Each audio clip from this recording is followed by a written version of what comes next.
She slammed the pan so hard the fire cracked and the whole kitchen shook. 10 years. 10 years of silence, of invisible hands, of a name nobody learned. And tonight, Harold Vickers had done the one thing she swore she would never forgive. He had thrown her biscuits into the dirt, in front of everyone, and laughed. Mabel Hartwell stood in that kitchen alone, shaking not from fear. From the moment she finally realized she had been slowly disappearing one quiet day at a time. If this story speaks to your heart, please subscribe to our channel, hit that notification bell, and follow along until the very last word. Drop a comment below and tell me what city you're watching from. I want to see just how far this story travels. Now let's begin. The pan hit the wall so hard, it left a black smear across the old wood, and Mabel Hartwell stood there in the middle of the kitchen with her chest heaving and her hands still shaking from the impact. She had not meant to throw it, or maybe she had. She wasn't sure anymore. The kitchen was empty now. The ranch hands had scattered after Harold Vickers' performance in the dining room, and the sound of boots scraping against the floorboards had faded out toward the bunkhouses and the yard. Nobody had come to check on her. Nobody ever did. That was simply the agreement the world had made with Mabel Hartwell. She would keep her place, keep her hands busy, and keep her mouth shut. And in return, the world would continue to pretend she existed just enough to be useful. She pressed both palms flat against the work table and stared down at the surface, at the flour still dusted across the grain of the wood, at the small bowl of sourdough starter she had covered with a cloth before dinner service, at the worn grooves. Her knuckles had carved into the edge of that table over the course of 1,000 mornings she would never get back. Her mother's starter. That was the one thing in this building that belonged to her. Just that one small thing. She could still hear Harold's voice in her head. That high, satisfied voice he used when he wanted the room to know he was in charge of something or someone. "You call these biscuits, my dog eats better than this, and he don't even have manners." He had picked up the basket, her biscuits, the ones she had been up since 4 in the morning to prepare, and he had walked to the front door of the station and thrown them into the yard, right into the dirt, right where the horses walked. And the men at the table had laughed. Not because it was funny. They laughed because Harold laughed first, and at Red Hollow Station you laughed when Harold Vickers laughed, or you made yourself invisible until the moment passed. Mabel had stood in the kitchen doorway with her apron twisted in both hands, and she had not said a word. Because she had learned slowly, painfully across years of silence, that words cost her more than she could afford to pay. Every time she had tried to explain herself, Harold used it against her. Every time she had quietly pushed back, he found 3 new ways to make the next week harder. So she had stood there. She had let the men laugh. She had gone back into the kitchen, closed the door behind her, and then she had picked up the cast-iron pan and thrown it against the wall. And even that small, private, trembling act of fury had to stay behind a closed door. She breathed slowly. In, out. The way her mother had taught her, standing in a different kitchen, in a different life. In a time when Mabel had believed the world was basically fair if you were basically good. She was 25 years old, and she already understood that was not true. She crossed the kitchen and bent to pick up the pan from the floor. It had left a dent just barely in the wooden base of the wall, and she pressed her thumb into the mark and thought for a moment that she could not remember the last time anyone at this station had asked her a single question that wasn't about food. Not one question about her life. Not one question about where she came from. Not one question about what she wanted. She had become so good at silence that she was afraid silence had become all she was. She set the pan back on the hook and smoothed her apron with both hands and told herself to get back to work. There were dishes to wash. There were breakfast preparations to begin. There was the starter to feed and the fire to tend, and the never-ending machinery of other people's comfort to maintain. She was halfway to the basin when she heard the door. Not the front door, the side door. The one that opened from the yard directly into the kitchen. Travelers sometimes used it by accident, thinking it was a supply entrance, and she usually had to send them around. She turned. The man standing in her kitchen doorway was not what she expected. He was tall. The kind of tall that required a slight duck to clear a doorframe, with trail dust still settled across the shoulders of a dark coat and a hat that had seen better decades. He wasn't young. There were lines in his face that came from years of sun and squinting at horizons, and his jaw was set with the specific exhaustion of a man who had been riding for a very long time and had not slept well at the end of it. Howe was looking around her kitchen with an expression she could not immediately read. Then he looked at her. "Sorry, ma'am," he said. His voice was low and even, the kind of voice that didn't waste itself on extra words. "Wrong door. I'll go around." "It's fine," Mabel said automatically. She said it the way she said most things, quickly, quietly, designed to cause as little disruption as possible. "Dining room's through there." He nodded, but he didn't move right away. Howe was looking at the work table, at the sourdough bowl, at the flour across the wood, and the organized rows of tins on the shelf above the fire. "You do all this yourself?" he asked. Mabel blinked. "I'm sorry." "The cooking." He gestured at the kitchen, a simple motion that somehow managed to acknowledge the entire room. "Just you?" "Yes," she said. He made a small sound, not quite a word, more like a thought that had decided not to become one, and then he tipped his hat slightly and went back through the side door, and Mabel heard his boots on the steps as he made his way around to the front. She stood in the kitchen for a moment and thought that was strange. Then she went back to her dishes and forgot about him entirely. Or tried to. The day had already given her enough to carry, and there was no room in her head for a stranger who had walked in the wrong door. He was just a traveler. Red Hollow saw dozens of them. They came, they ate, they complained, or they didn't, and they left. Not one of them had ever mattered more than the meal they required. She dried her hands and got back to work. The dining room at Red Hollow Station could seat 12 men uncomfortably and 8 men with some degree of peace, and on this particular evening it held 11, which meant uncomfortable. Wyatt Callahan took the only open seat at the far end of the table, set his hat on the hook behind him, and waited for whatever passed for dinner. He had been driving cattle for 6 weeks across country that made a man reconsider certain choices he had made in his life, and he was tired in the specific way that reached past his muscles and settled somewhere deeper. He was not in the mood for conversation. He was not in the mood for company. He wanted food and silence, and 8 hours of something resembling sleep. The food that arrived was, to use the most charitable possible word, fine. The stew was warm. It had protein in it. It would keep him alive until morning, which was the minimum requirement for a meal. He ate it without registering much about it, listening to the men around him argue about grazing rights with the particular loud confidence of people who had been indoors all day. Then the biscuits arrived. He almost didn't take one. He was nearly full, and his attention was already drifting toward the stairs and the bunk he'd been assigned, and the basket was passed down the table like an afterthought, like something the server had almost forgotten. But his hand moved on instinct, the way hands do when they've been hungry long enough, and he broke open the biscuit without looking at it. The first bite stopped him completely. It wasn't that it was good. Good was a word for things you noticed and appreciated and moved past. This was something else.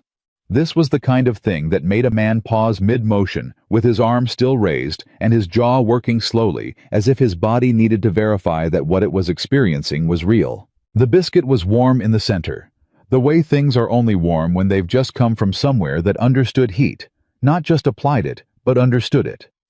There was a depth to the flavor that Wyatt, who was not a man who spent much time thinking about food, did not have the vocabulary to describe accurately.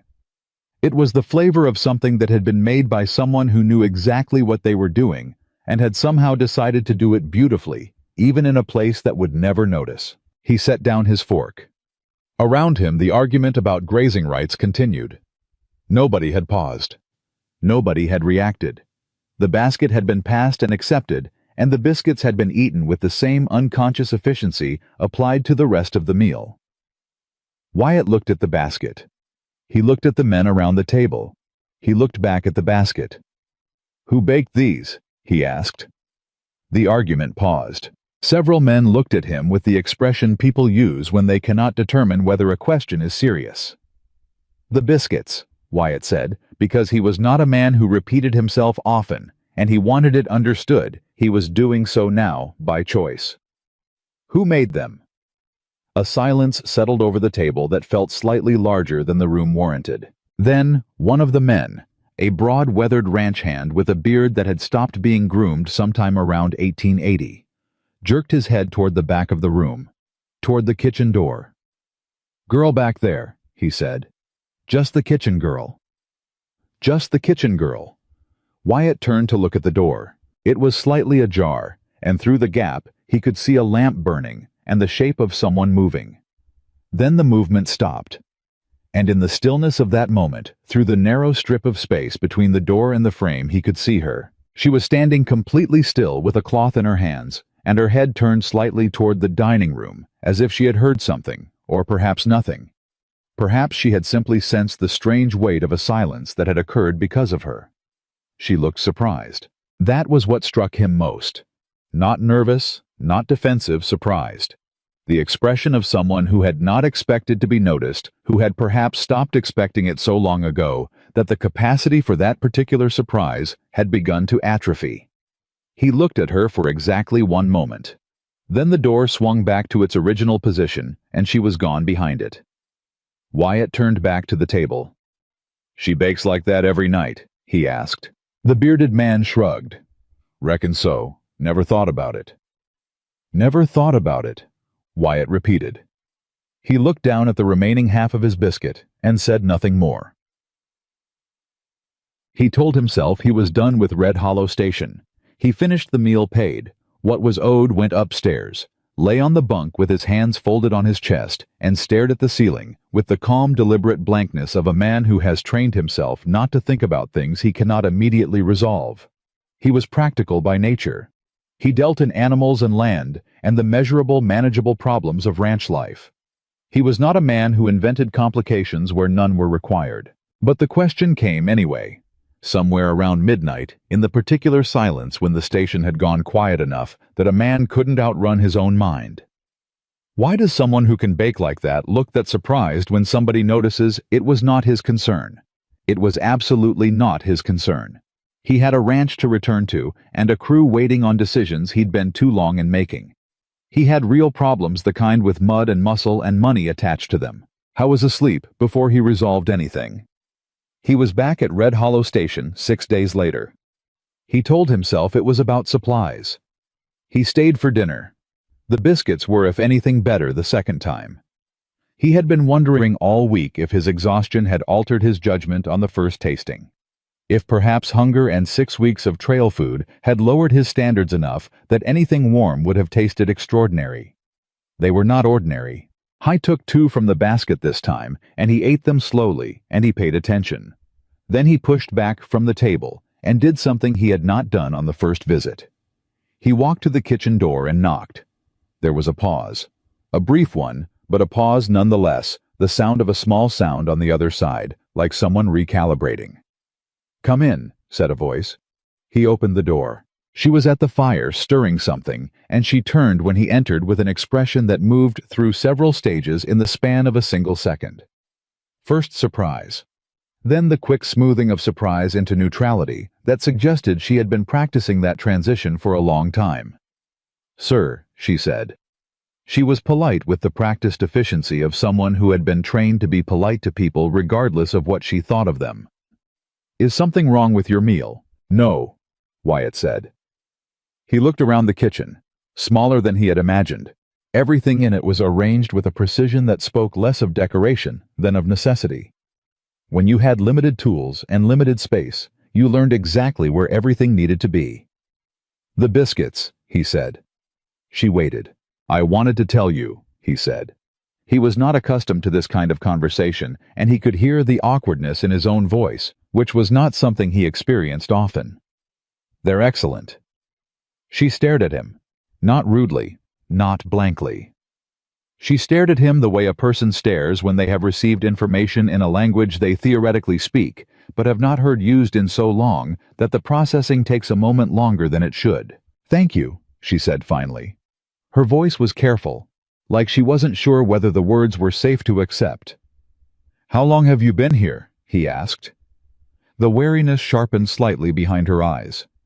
not suspicion, more the instinct of someone who had learned that questions from certain people rarely stayed questions.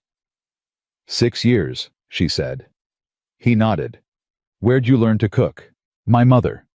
She set down the spoon. Her posture had shifted slightly, not toward him, but not fully away. She had a boarding house in Ohio. I grew up helping her. Ohio, he said. Long way to Montana. Yes, she agreed. He waited to see if she would say more.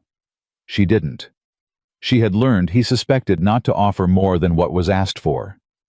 What's your name? He asked. Another pause. Briefer this time, but still there. Mabel, she said.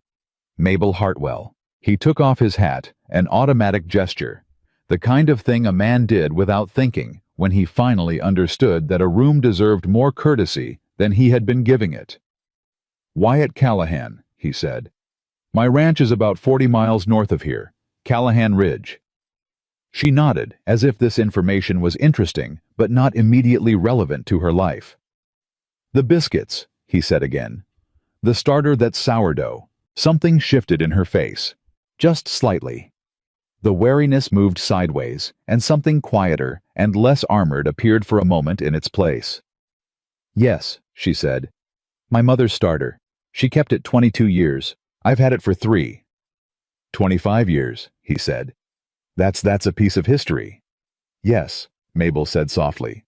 It is. He stood there for another moment, holding his hat, aware that he had now been in this woman's kitchen for considerably longer than any legitimate errand required, and that he did not particularly want to leave. Thank you, he said again, and because he felt it needed saying one more time. You're the first person to ask, she said. The words came out quietly, almost as if she had not intended to say them aloud, and as soon as she did, she seemed to pull back slightly, the way you pull back when you've let something show that you normally keep private. He looked at her. At the steady, careful composure of a woman who had spent years making herself small enough to avoid causing trouble, and who had become so practiced at it that even her gestures had been compressed to the minimum necessary.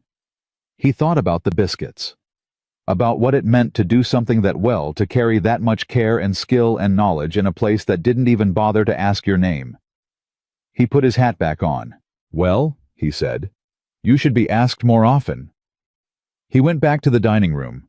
He finished his meal. He paid and he left. But Mabel Hartwell stood in her kitchen for a long time after he walked out, and she held the cloth in her hands and didn't move. And she tried to understand why 2 words from a stranger she had never met felt heavier and more real than anything anyone at this station had said to her in 6 years. His 3rd visit to Red Hollow. Wyatt arrived in the afternoon and did not go directly to the dining room. He went to the supply area, which was adjacent to the kitchen, and he asked the man managing inventory about pricing on grain, which was a legitimate inquiry, and he stood close enough to the kitchen doorway to hear the sounds from inside. He heard Mabel's voice, calm and quiet, giving instructions to the younger boy who helped with deliveries. He heard the efficient, unhurried movement of someone who knew exactly what they were doing and had learned to do it without wasting motion. And then he heard another voice. Harold Vickers. He had seen Vickers on his previous visits, a man of about 50, with the particular physical confidence of someone who had never had to back down in a room full of people who depended on him. He had the voice of a man who had discovered early in life that volume could be a substitute for correctness. Those portions were too large yesterday, Harold said. The sound carried clearly through the doorway. You're wasting my supplies. Mabel's response was quiet. Sir, the crew was larger by 4 men. The portions were proportionate. I know what my crew looked like, Harold said. Don't tell me what I saw in my own dining room. You want to argue with me? A pause. No, sir, Mabel said. Then less pork in the morning stew, and I'm docking you $25 for the week. Mr. Vickers. That's the end of it. Wyatt heard the sound of boots leaving. He stood by the supply shelves for a moment, looking at nothing in particular.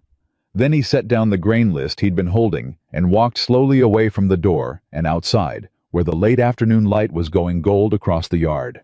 He stood in that light and breathed. I was not a man given to emotional reactions he couldn't name. He was practical. He was measured.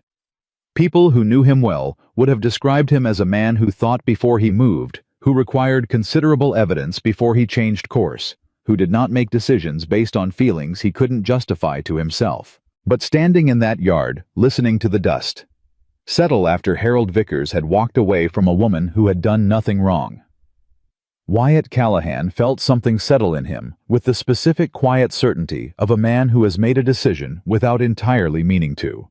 He was going back inside. Not to the supply room. He knocked on the kitchen door again. She opened it herself this time. She had not been expecting him, that was clear from her face, and for a moment she simply looked at him, and he could see behind the composure she had pulled back into place the raw edge of something she was working very hard to keep contained. "Mr. Callahan," she said. "Wyatt," he said. I heard what he said. Her expression did not change, but something in her eyes went very still. "It's not your concern," she said. The words were flat and final, the way words are when they've been prepared in advance for situations like this. "No," he agreed. "But I'm making it my concern anyway." He put one hand against the doorframe, not blocking her, just steadying himself. "Does he do that often? Dock you for things that weren't your fault?" She looked at him steadily. Yes. The single word was extraordinary in its simplicity. No bitterness, no self-pity. Just the plain, exhausted truth of a woman who had decided a long time ago not to spend energy on things she couldn't change. "How much does he pay you?" Wyatt asked. She told him. He was quiet for a moment. "That's not right," he said. "For everything you do here, what you produce, that's not right." "No," she agreed. "It isn't." "Then why are you still here?" She looked at him. The question was not unkind, but it was direct, and he watched her process it. It watched the layers of it move through her expression. "Because," she said carefully, "he told me nobody else would have me, and I believed him, for a long time.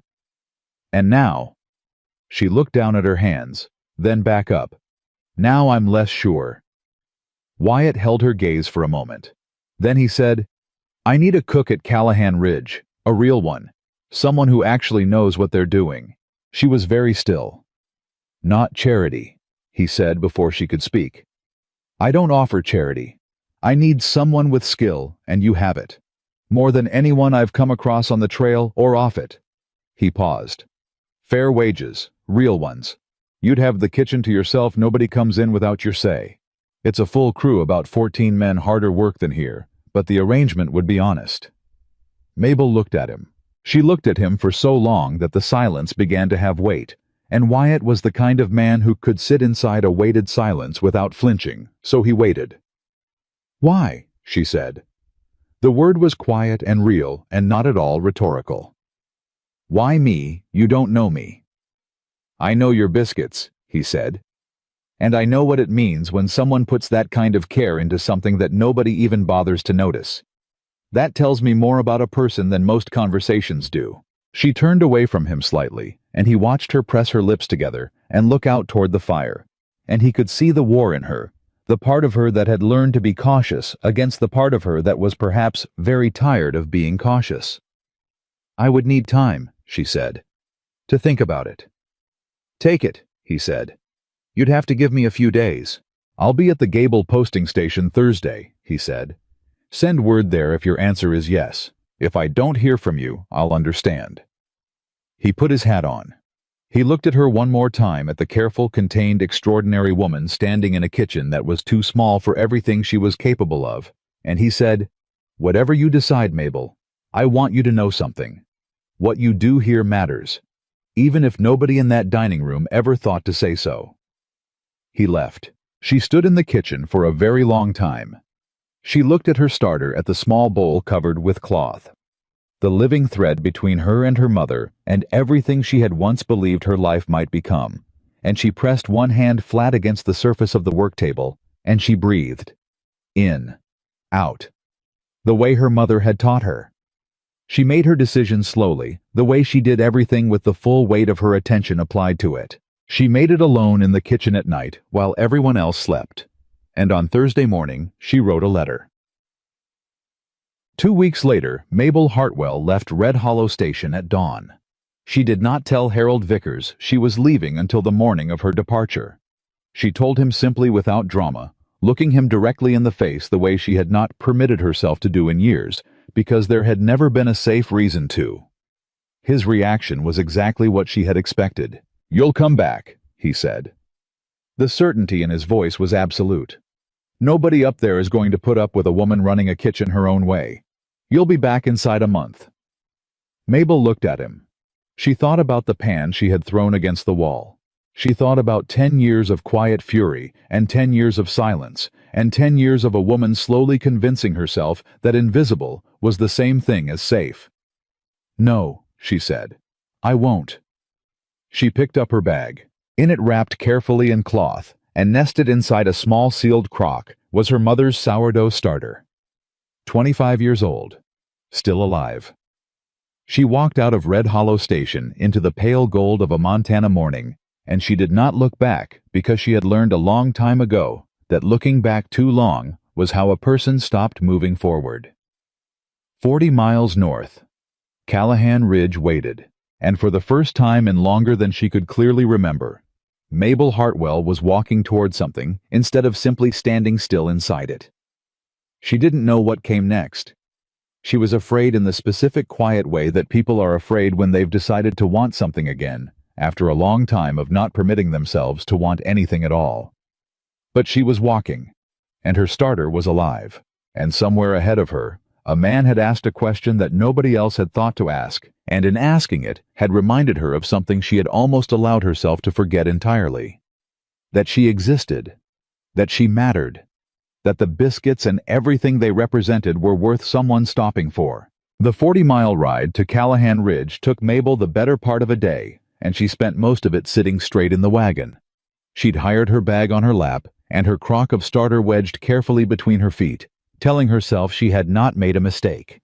She told herself this approximately 47 times.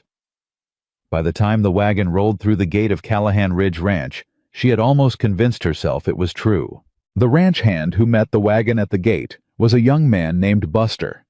19 years old, gap-toothed, with the kind of earnest face that hadn't yet learned to hide what it was thinking. He looked at Mabel, looked at her bag, looked at the crock between her feet and said, "You the new cook?" "I am," Mabel said. "Thank God," Buster said with a feeling so genuine it almost made her laugh. "The last man we had cooking burned the beans 3 nights running.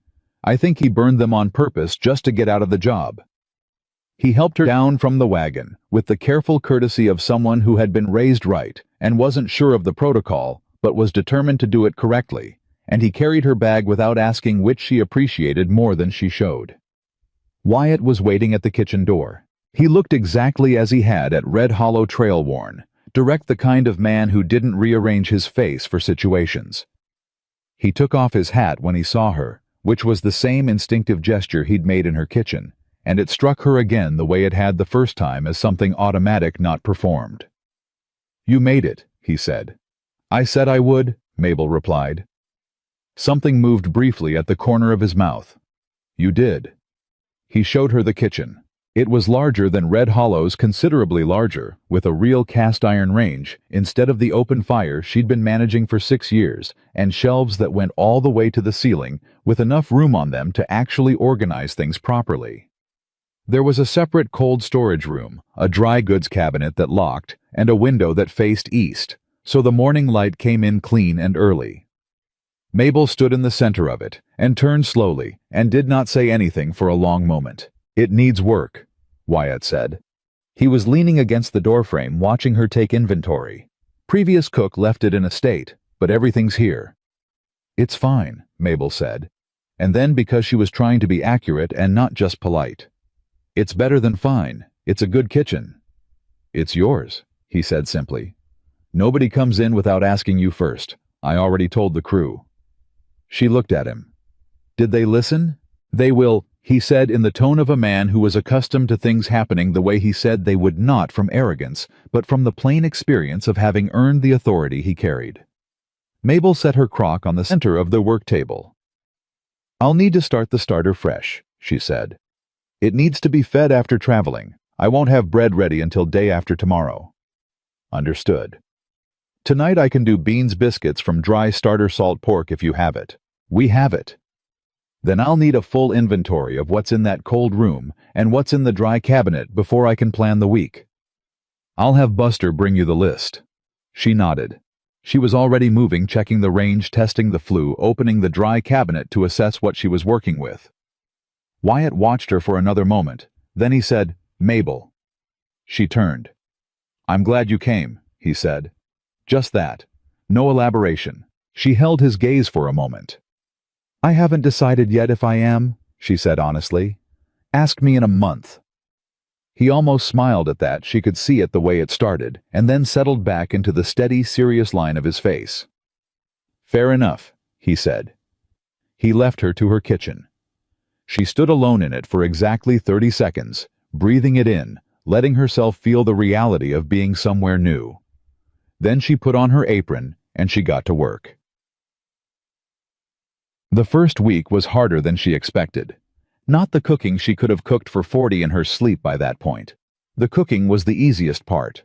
What was hard was the crew. 14 men, ranging from Buster's 19 to a weathered old ranch hand named Gus, who claimed to be 62 and was probably closer to 70. They had varying degrees of manners, varying appetites, varying opinions about food that they expressed with varying degrees of consideration for the person responsible for making it. Most of them were fine. Some of them were better than fine. Buster, who thanked her for every single meal with the earnestness of a person who understood that gratitude was a real thing. Old Gus, who ate slowly and deliberately, and told her once without fanfare that her cornbread was the best he'd had since his wife passed. A quiet Mexican ranch hand named Tomas, who left the kitchen door open sometimes so she could hear the evening air, and who always brought back her water bucket without being asked. But there was one. His name was Clifton Reeves, and he had been at Callahan Ridge for 4 years, which in his own estimation gave him a certain standing that other people were expected to acknowledge. He was 38, lean and sharp-featured, with the particular habit of saying things at a volume just low enough to require plausible deniability. The first morning he looked at his breakfast plate, looked up at Mabel and said, "Huh. Different from what I'm used to." "I would hope so," Mabel said evenly, "given what I heard about the previous cook." A few men at the table made sounds. Buster hid something behind his coffee cup. Clifton looked at her with the flat, measuring expression of a man recalibrating. He didn't say anything else, but he watched her. Not the way Wyatt had watched her in the kitchen at Red Hollow, not with attention or curiosity, but with the watchful patience of someone waiting for a mistake to confirm what they'd already decided. She knew that watch. She had been watched that way for 6 years. She served his meals without adjusting anything about them, did not seek his approval, did not modify her behavior to accommodate his skepticism, and went about her work with the same efficient focus she applied to everything. But she felt it. Every day. The weight of being evaluated by someone who had already reached a verdict. On the 4th evening, Clifton was talking to 2 other hands near the stable. She wasn't trying to overhear. She was passing through the yard with a basket of dry goods, and his voice carried the way voices do in the early dark when sound moves differently. "She won't last a month," he was saying. "Wyatt brought her in for some reason that ain't about cooking, you ask me. Women like that, they come in, they start thinking they run the place, and then you got problems. Seen it before." One of the other men said something she couldn't hear. "I'm just saying," Clifton said. "Ranch kitchen ain't a place for a woman with opinions." Mabel kept walking. She did not stop. She did not adjust her pace or her posture or the set of her shoulders. She carried her basket across the yard and back into her kitchen, and she set it down on the table, and she stood there for a moment with her hands flat on the wood. Her first instinct was the old one. Shrink. Work harder. Prove him wrong with silence and excellent meals, and never giving anyone a reason to look at her directly. Her second instinct, newer, shakier, less practiced, was something else entirely. She wasn't sure yet which one she was going to listen to. She fed her starter and went to bed. It was Wyatt who noticed something was off 3 days later. He came to the kitchen in the early afternoon, not for food, just to ask about the supply order she'd put together, and he found her at the work table, working with a focus so concentrated and so contained that it had its own specific quality, the quality of a person using work as a wall. He had seen that before at Red Hollow. The particular efficiency of someone who had learned to make themselves untouchable by being indispensable. He set down the supply list. "Something wrong?" he asked. "No," she said. "Mabel." She looked up. He was looking at her with the same direct, undecorated attention he'd had from the beginning, and she found, as she had found each time, that it was harder to deflect than she expected. Most people looked at her and saw what they wanted to see. Wyatt looked at her and seemed to see what was actually there, which was considerably more unnerving. She set down her knife. "Clifton Reeves," she said. Wyatt's expression didn't change much, but something in it went quiet and focused. "What did he do?" "Nothing specific," she said. "Nothing I can point to. He's careful about that." But he's been waiting for me to fail since the first morning," she said. "And he's been talking to the other men." She paused. "I've heard it before. I know what it sounds like. He thinks I don't belong here, and he's going to keep believing that regardless of what I cook or how I run this kitchen, and I—" She stopped. "And," Wyatt said. "Wyatt." She looked at him. "I need you to understand something," she said. "I don't need you to fix it for me. I'm not asking you to go talk to him or warn him or make it easier. What I'm asking is—" She searched for the right words. "I need to know that when I handle it, you'll back me up. Not lead. Back me up." Wyatt was quiet for a moment. Then he said, "Understood." Just that word. But the way he said it, level and absolute, made something in Mabel's chest release a tension she had been carrying since the fourth evening in the yard. "I'll handle it," she said. "I know you will," he said. He picked up the supply list and reviewed it, and they talked about the order for 10 minutes, as if the previous conversation had not happened, which was exactly the right thing to do. And Mabel found herself thinking that this man had a quality she had almost stopped believing existed in the world. He said what he meant, and then he stopped talking. It was remarkable how rare that was. She handled it on a Thursday. Clifton came into the kitchen in the mid-morning through the main door without knocking, moving with the casual confidence of someone who hadn't yet accepted that the rules had changed. Mabel was at the range. She heard the door, heard the boots, heard the pause that meant he'd registered she was there, and was deciding how to play whatever he'd come in to play. She did not turn around. "You need something," she said. "Just getting coffee," he said. "Coffee's in the dining room," she said. "This is my kitchen." A pause. "Wyatt don't usually lock the kitchen door. Wyatt doesn't lock it because the men who work here understand that when someone is working in a space you don't walk into it without asking." She turned around now, and she looked at him directly, and she kept her voice completely even. "Clifton, I've been here 2 weeks.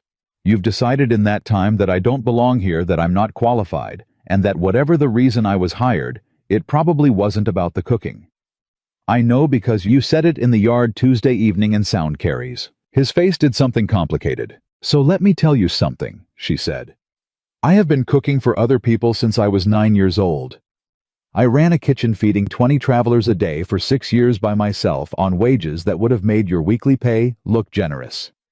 I know every cut of meat on this ranch and what to do with each one. I know how to stretch provisions through a hard winter. I know how to keep 14 working men fed well enough that they work better because of it." She took one step forward, not aggressive, simply present.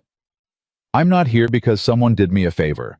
I'm here because I'm the best cook within 100 miles, and Wyatt Callahan was smart enough to know it.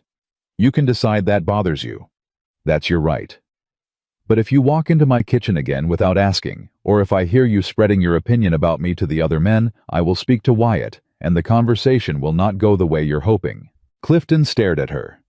His jaw was working slightly the way jaws do when a man has several responses competing, and he can't decide which one won't make things worse.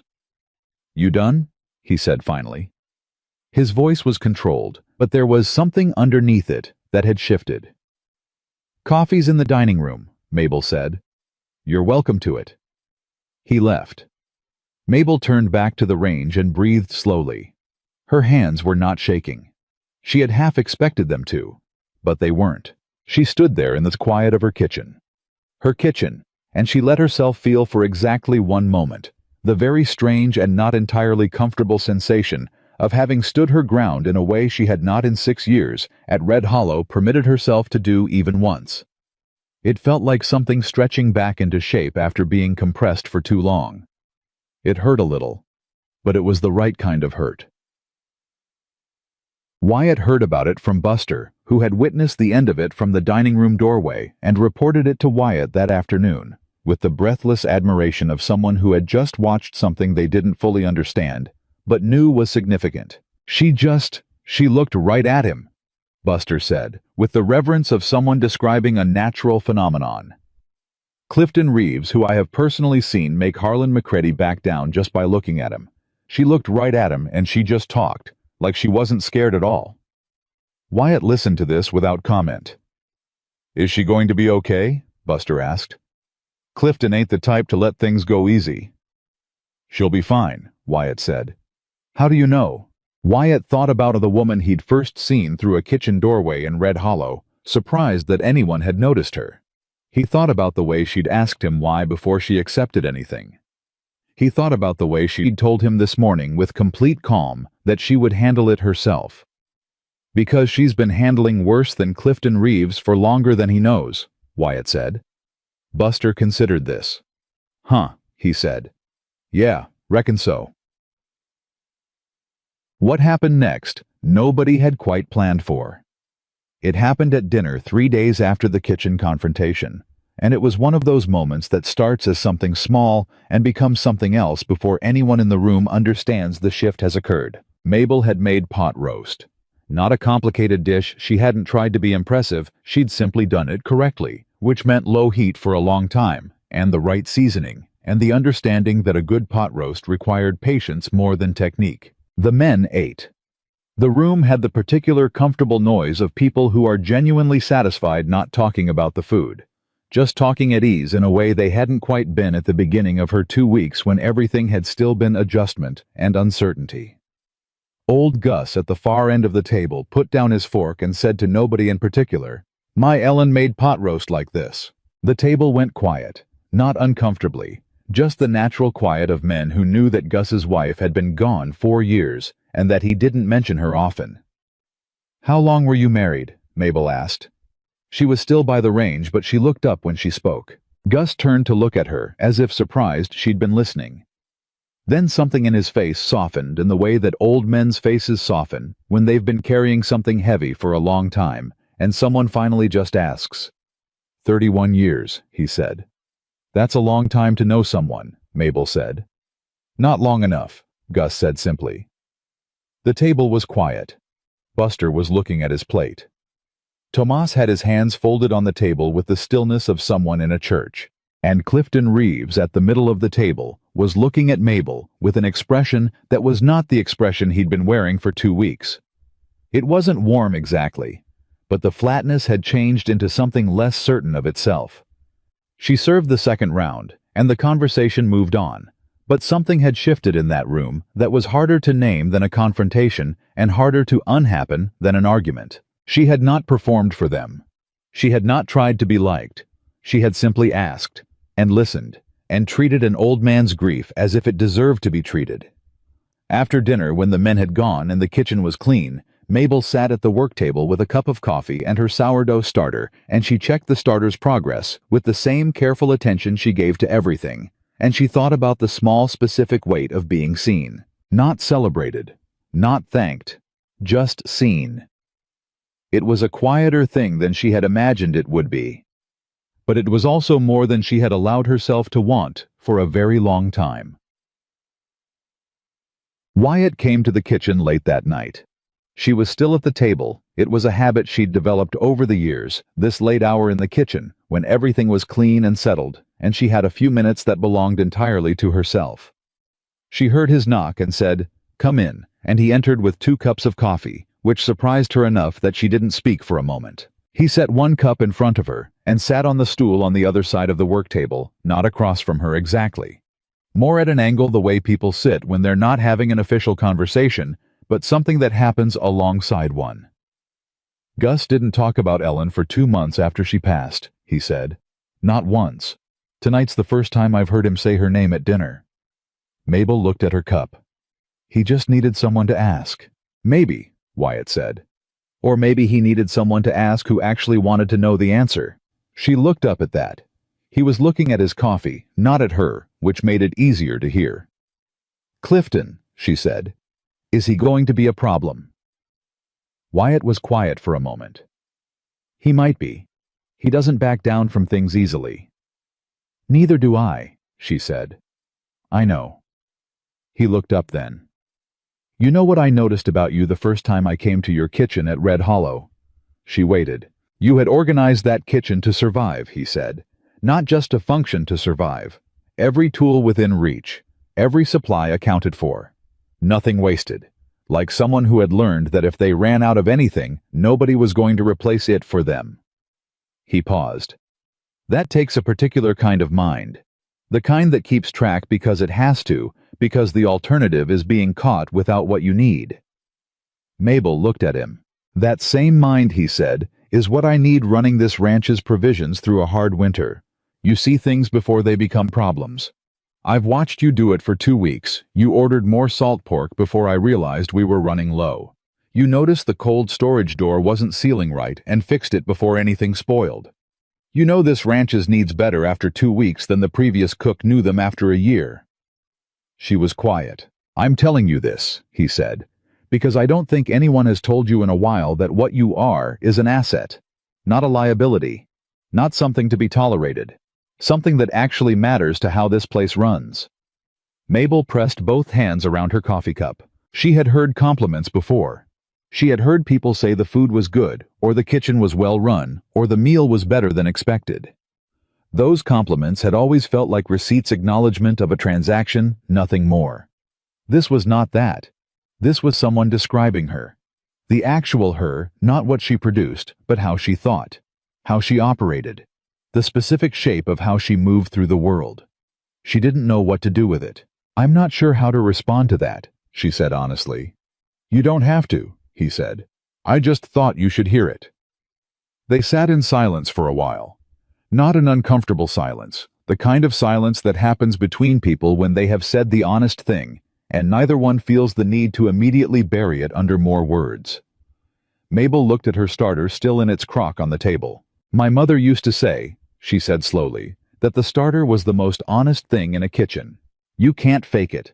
Either you've been caring for it correctly, or you haven't. It knows. Wyatt looked at the crock. Has it always risen like that? Since I was 12, she said. She gave it to me when I turned 12 and said, this is older than you are, and it'll outlast both of us if you treat it right. And I thought she meant the starter. She paused. She didn't mean just the starter. Wyatt looked at her.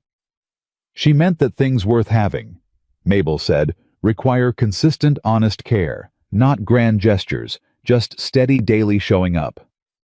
She was quiet for a moment. I've been trying to remember that. Wyatt nodded slowly. So have I, he said. They finished their coffee. He stood and took his cup and said goodnight at the door, the same clean, undemonstrative way he did everything. And Mabel said goodnight back and listened to his boots cross the yard toward the main house. She sat alone in her kitchen for a long time after that. She thought about Red Hollow, about Harold Vickers and the biscuits in the dirt, and 10 years of a woman shrinking herself into the space someone else decided she was allowed to occupy. She thought about the kitchen at Callahan Ridge, with its good range, and its east-facing window, and its shelves that went all the way to the ceiling. She thought about Gus saying not long enough, and meaning it. She thought about Wyatt Callahan, who had walked into a kitchen through the wrong door one evening, and had almost by accident asked the one question that started all of it. Who baked these biscuits? She pressed her finger gently against the surface of the starter. Alive. Active. Still rising. She had come 40 miles carrying almost nothing, but she had carried the right things. She covered the crock with its cloth and turned down the lamp and went to bed. And for the first time in more years than she could cleanly count, she fell asleep without first running through everything she might have done wrong. The morning Clifton Reeves decided to make his move, Mabel was already 3 hours into her day. She had been up before dawn. Habit not necessity feeding the starter, checking the cold storage, calculating what she needed to pull from dry goods for the week. The ranch had a rhythm now, after a month, that she had learned the way you learn a person, not all at once, but in accumulated small moments, until one day you realize you understand them without having to think about it. She knew that Gus's hands hurt worst on cold mornings, and that he needed his coffee before he could manage conversation. She knew that Buster ate fast when he was anxious about the day's work, and slow when things felt manageable. She knew that Tomas prayed quietly before breakfast always, and that the other men had silently begun to wait until he finished, before they started eating, without anyone ever saying a word about it. She knew that Wyatt took his coffee black and his meals without complaint, and that the only way you could tell when he was satisfied was the brief pause he allowed himself between the last bite and pushing back from the table, a pause that lasted maybe 3 seconds. No more, like a man permitting himself a small private moment of rest before returning to the next thing. She had learned all of this in a month. She had also learned that Clifton had not let go of anything. He had become more careful was all. After the kitchen confrontation, he'd stopped making comments within her earshot. He stopped sending his complaints through the back channel of other men's casual conversation. He ate his meals without visible objection and brought his plate to the basin without being asked, and to the casual observer would have appeared to be a man who had accepted the new arrangement. Mabel was not a casual observer. She could feel it in the way he moved through the dining room, the particular posture of a man who was waiting, not yielding. She noticed the way he watched Wyatt when Wyatt spoke to her, cataloging every exchange with the patience of someone building a case. She noticed which men Clifton spent the most time with in the evenings, and she noticed, more importantly, which of those men had begun to look at her just slightly differently than they had in the first 2 weeks. How was working? Quietly, carefully over time. The way water works on rock. She knew the method. She had been on the receiving end of it for 6 years. So when Buster came into the kitchen on a Tuesday morning with his hat in his hands and his face arranged in the specific uncomfortable configuration of someone carrying news they didn't want to carry, she already knew approximately what she was about to hear. "Something happened," she said before he could speak. "Yeah," Buster said. "Clifton told a couple of the men last night that he seemed to be wrestling with how to say it, that the reason Wyatt hired you wasn't about cooking. That Wyatt's being, not thinking clearly, on account of you." He looked at the floor. "He used words that weren't, he wasn't respectful." Mabel set down the bowl she was holding. Slowly, carefully. The way you set down something you don't want to break. "Which men?" she asked. "Harlan and Pete. Maybe Dale, I'm not sure. Did any of them disagree with him?" Buster's silence was its own answer. She looked at him. He was 19 years old and visibly distressed about being in this room right now, and she could see that the distress was genuine, that he had come to her not because someone told him to, but because he had decided on his own that she should know. That small voluntary act of loyalty from a 19-year-old boy with a gap-toothed face hit her harder than she expected. "Thank you," she said, "for telling me." "What are you going to do?" he asked. "I'm going to finish making breakfast," she said. "And then I'm going to think about what happens next." He nodded like this was wisdom, and he left. Mabel stood in her kitchen alone. She breathed in, breathed out. She was very, very angry. Not the hot, cracking anger of the pan she'd thrown at Red Hollow. That had been the anger of helplessness, of rage, with nowhere to go. This was something colder and more deliberate. The anger of a woman who had a kitchen that was hers, and men who had begun to trust her, and a life she had chosen with open eyes, and who was absolutely not going to allow Clifton Reeves to quietly dismantle it with whispered insinuations in the dark. She finished making breakfast. She served it without a word out of place. And then she went to find Wyatt. Howe was at the stable when she found him working alongside Tomas on something with the tack that required both their hands, and he looked up when she appeared in the doorway with the expression of a man who could read weather accurately. "Give me 5 minutes," he said to Tomas. Tomas gave Mabel a brief neutral look as he passed, not unfriendly, just careful, and she thought he already knows. Which meant it had spread further than Buster realized. Wyatt came to her. They stood outside the stable in the thin autumn light, and Mabel told him exactly what Buster had told her in plain language without softening it. His face went very still in a way she had come to understand was not blankness, it was concentration. The face of a man deciding where to put something before he responded to it. "He's saying things about you," Wyatt said. "By implication, he's saying things about me." "Yes," she said. "And you want to handle it the same way you handled it before," he said. "Yourself." "No," she said, and something flickered in his expression. Surprise, she thought, genuine surprise. "This one I need you for, but not the way you might think." He waited. "I don't need you to defend me," she said. "I need you to let me say what needs to be said in front of everyone, at dinner. And I need you to be there, and I need you to let it happen without stepping in." He looked at her for a long moment. "That's a significant ask." "I know. If it goes wrong." "It won't," she said.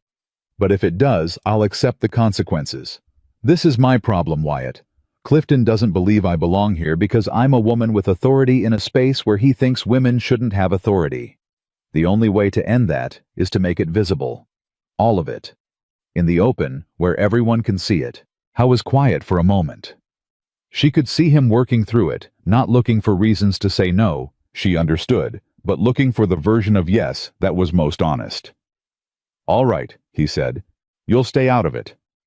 "Unless you need me to step in," he said. "If you need me, I'm there. But I won't lead." She looked at him. She thought about the sourdough starter, about things that required consistent, honest care, about a man who kept saying the exact right thing and then stopping. "That's all I needed," she said. She chose dinner because the whole crew would be there, all 14 men as they were. Every evening settled into their chairs with the comfortable familiarity of a month's routine. The meal she had made was good. It was always good. But tonight she had done something she hadn't done before. She had made a proper roast chicken, the kind that required most of the day, with herbs from her kitchen garden, and a gravy that she had been tending since mid-afternoon. She had made apple cake for after. She had set everything out with an attention to detail that was, even by her standards, elevated. She had done it deliberately. If tonight was the night she made everything visible, she wanted there to be no ambiguity about what Callahan Ridge would lose if it lost her. Wyatt sat at the head of the table. He had not said anything to the crew. His expression was its usual, even attentive quality, giving nothing away.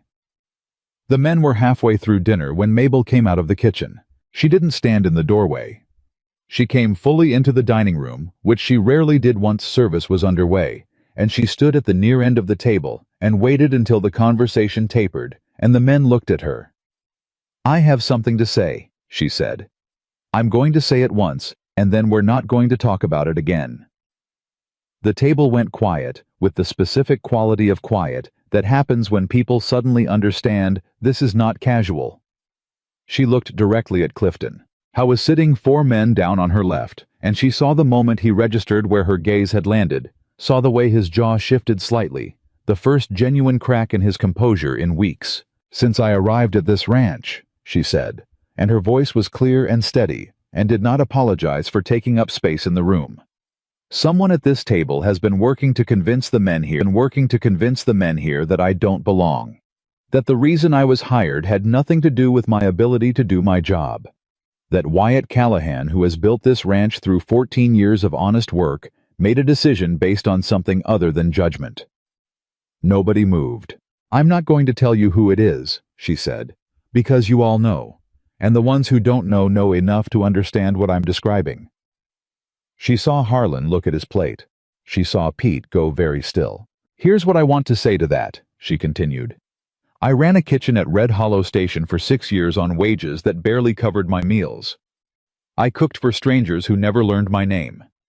I maintained a provision system, managed a fire range that was 20 years past, needing replacement, and produced meals that kept that station running on a budget that Harold Vickers docked every time he felt like it." She paused. "I did all of that alone. I've been doing this my whole life. I'm not here because someone was doing me a kindness. I'm here because I applied for a job that needed to be filled, and I was the best person to fill it. She shifted her gaze from Clifton to the rest of the table, moving slowly, deliberately, meeting eyes. Every one of you has eaten better in the past month than you did before I came. I know that because Buster told me, and because Gus told me, and because I have eyes, and I can see when men eat well and when they don't. A small, genuine breath. I'm not asking you to like me. I'm asking you to extend me the same basic professional respect you would extend to any person in this position, which is that my ability to do my job is the only thing that's relevant to my being here. Full stop. She looked at Clifton one more time.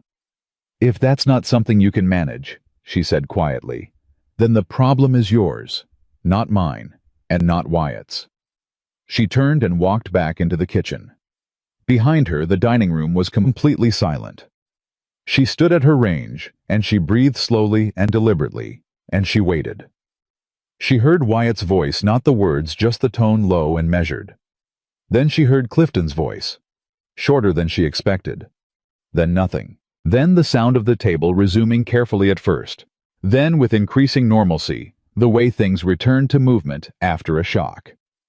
Buster came to the kitchen pass-through 10 minutes later with his plate scraped clean and his expression one of undisguised awe.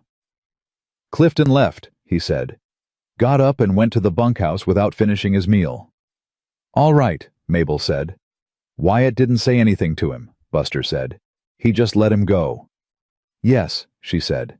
That's right. Harlan and Pete both had seconds, Buster added. And Dale, and Harlan never has seconds. He's been here 4 years, and I have never once seen that man take a second serving of anything. Despite herself, despite the adrenaline still working its way out of her system, Mabel felt the corner of her mouth move. Good, she said. There's apple cake. Wyatt came to the kitchen after the men had gone. He knocked, which he always did now. She said come in, which she always did. He sat on the stool, and she poured him coffee, without being asked, which had become its own kind of language between them.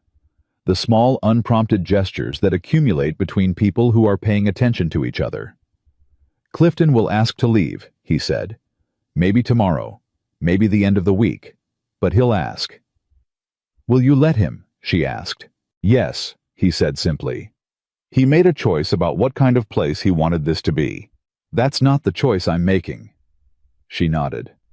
And the others, Harlan and Pete? They'll be fine, Wyatt said. They followed Clifton because they didn't have a reason not to yet. Now they have one. She turned that over in her mind. The apple cake, she said finally. Something in his expression shifted into something so close to a real smile that she registered it as one. The apple cake, he agreed. You planned that. I always know what I'm doing, she said. And then because honesty was something she had decided to practice the way she practiced bread daily, without excuses, she said, I was afraid before I came out there. I know, he said. Did it show? Not to them, he said. But to you. He looked at her. I was watching for it, he said. They weren't. She thought about that, about what it meant to be watched by someone who was looking for your fear, not to exploit it, but to understand it. To see you fully, including the parts that shook and stay in the room. Can I ask you something? She said. You can ask me anything, he said. She had noticed he always said this and always meant it.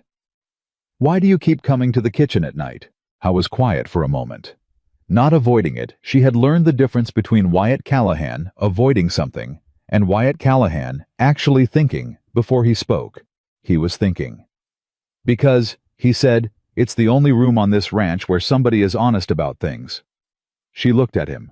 I run 14 men and a property, and every day there's somebody who wants something from me or needs a decision from me or is waiting for me to tell them what to do. That's the job, and I don't mind it. He turned his coffee cup slightly. But in here you say what you mean. You said it to Clifton tonight, and you said it to me the first week, and you said it about your mother's starter at midnight, and you say it about what needs to be ordered before we run low. He paused. I come in here because this is the room where things are what they actually are. Mabel was quiet for a long time. "Wyatt," she said finally. "Yeah, I need you to understand something," she said. "I spent 6 years becoming very small. Not small in a way that shows not. I was still working, still capable, still doing everything that needed doing. But small inside, in the way I thought about myself, in what I allowed myself to expect from a day." She set down her cup. "I am not fully done with that. I catch myself some mornings still running. The old calculations, is this too much, is this allowed? Allowed what happens if I take up too much space. I don't want you to think I've come here already whole because I haven't." He looked at her steadily. "I'm working on it," she said. "But I want you to know that it's work. That some days it still costs me something." He leaned forward slightly and he said, "Mabel, I'm not waiting for you to be finished." She heard it. She let herself hear it, which was different from just receiving it. "Okay," she said softly. "Okay," he said. They sat in silence for a while, the comfortable kind, the kind with nothing threatening inside it and outside. The wind had begun to pick up in the way that meant weather was coming, and somewhere in the yard, one of the horses moved and settled, and the lamp between them burned with the steady, uncomplicated commitment of something that had no interest in burning any other way. Mabel looked at her starter on the shelf. Still rising. Still honest. Still exactly what it had always been. The twist came 9 days later, and it came from a direction she had not seen. It arrived in the form of a letter. Buster brought it to her from the posting station during his morning run into town, along with the supplies she'd requisitioned, and he handed it over without any particular expression, because he hadn't looked at the return address and therefore had no idea. Mabel looked at the return address. Her hands went still. The letter was from Red Hollow Station, not from Harold Vickers. The handwriting was a woman's precise and slightly cramped, the handwriting of someone who had learned in a formal setting, and then spent years writing quickly because time was never plentiful. She opened it standing in the kitchen. "Miss Hartwell." It began, "My name is Clara Vickers. I am Harold Vickers' daughter. I believe you knew my father." She knew Clara Vickers. She knew her as a child who came to the station on school holidays and ate Mabel's biscuits and said thank you, and seemed in the muted way of children raised by Harold Vickers to be someone worth more than her circumstances. She read on. "My father passed 7 weeks ago from a fever that moved fast. In settling his accounts, I discovered certain records that concern you. Specifically, I found that my father had been systematically withholding a portion of your wages beyond what he noted in the official ledger. An amount that across 6 years represents a figure I find deeply troubling." Mabel's hands gripped the paper. "I am not in a position to make full restitution at this time, as the estate is encumbered by debt. But I am writing to tell you that I know what was done, and I am sorry. I also need to tell you something else because I believe you deserve to know it." She kept reading. "Before he died, my father told me that he had driven away the best worker he ever had. He did not say it as an apology. My father was not a man who apologized. He said it the way he said most truths, which was sideways and quickly, and as if it were someone else's fault. But he said it. He said your name. He said he'd been telling you for years that you were replaceable, and that he knew the whole time it wasn't true." Mabel set the letter down on the work table. She stood in her kitchen, and she looked at the window, where the morning light was coming in clean and east-facing the way she had loved it from the first day, and she breathed. Harold Vickers, who had thrown her biscuits in the dirt, who had docked her wages for imaginary failures, who had looked at her for 6 years and told her in words and in silence, and in every small daily humiliation, that she was nothing more than what he decided she was. He had known the whole time. The thing she had suspected in her clearest moments, but had never been able to hold on to that. The smallness Harold put on her was something he chose to put there, not something that was true. It had been confirmed from a direction she never expected by a woman named Clara, who had settled her father's accounts and found something she could not in conscience keep to herself. She sat down. She sat very still. She had spent 6 years wondering if she was imagining it. Wondering if she really was as unremarkable as Harold made her feel. wondering if the voice that said, "You're better than this," was vanity rather than truth. She had spent 6 years being systematically made smaller by a man who knew the entire time that she was not small. The grief and the fury and the strange aching relief of it moved through her simultaneously, and she sat with all of them, and she did not try to sort them into the right order. She read the rest of the letter. Clara was asking for nothing. She wanted no response, she said, unless Mabel chose to give one. She had enclosed a partial accounting of what had been withheld. It was written in her father's own hand, in a separate ledger, meticulous and damning in its precision. And she said simply that whatever Mabel chose to do with it was her own business, and that she hoped Mabel had found a better situation, and that she believed she deserved one. Mabel sat with the letter and the ledger page for a long time. Then she folded them carefully and put them in the tin box she kept on the shelf next to her mother's recipe cards, which was where she kept the things that mattered and needed to be held safely. She would decide what to do with the information later. Maybe nothing. Maybe something. That was a question for a different day. What she understood right now in this morning, in this kitchen, was this: she had been right. She had been right about herself when everyone around her was working to make her wrong, and she had held on to it imperfectly, painfully, at considerable cost, and she was still holding it. That was not a small thing. That was perhaps the largest thing. She stood up. She went to her starter. She fed it with the careful, practiced motion of someone who had done this 10,000 times, and understood that the simple act of showing up consistently was not nothing. It was, in fact, everything. She was still standing there, her hands warm from the starter, when she heard Wyatt's knock at the kitchen door. "Come in," she said. He came in and stopped. She turned to look at him.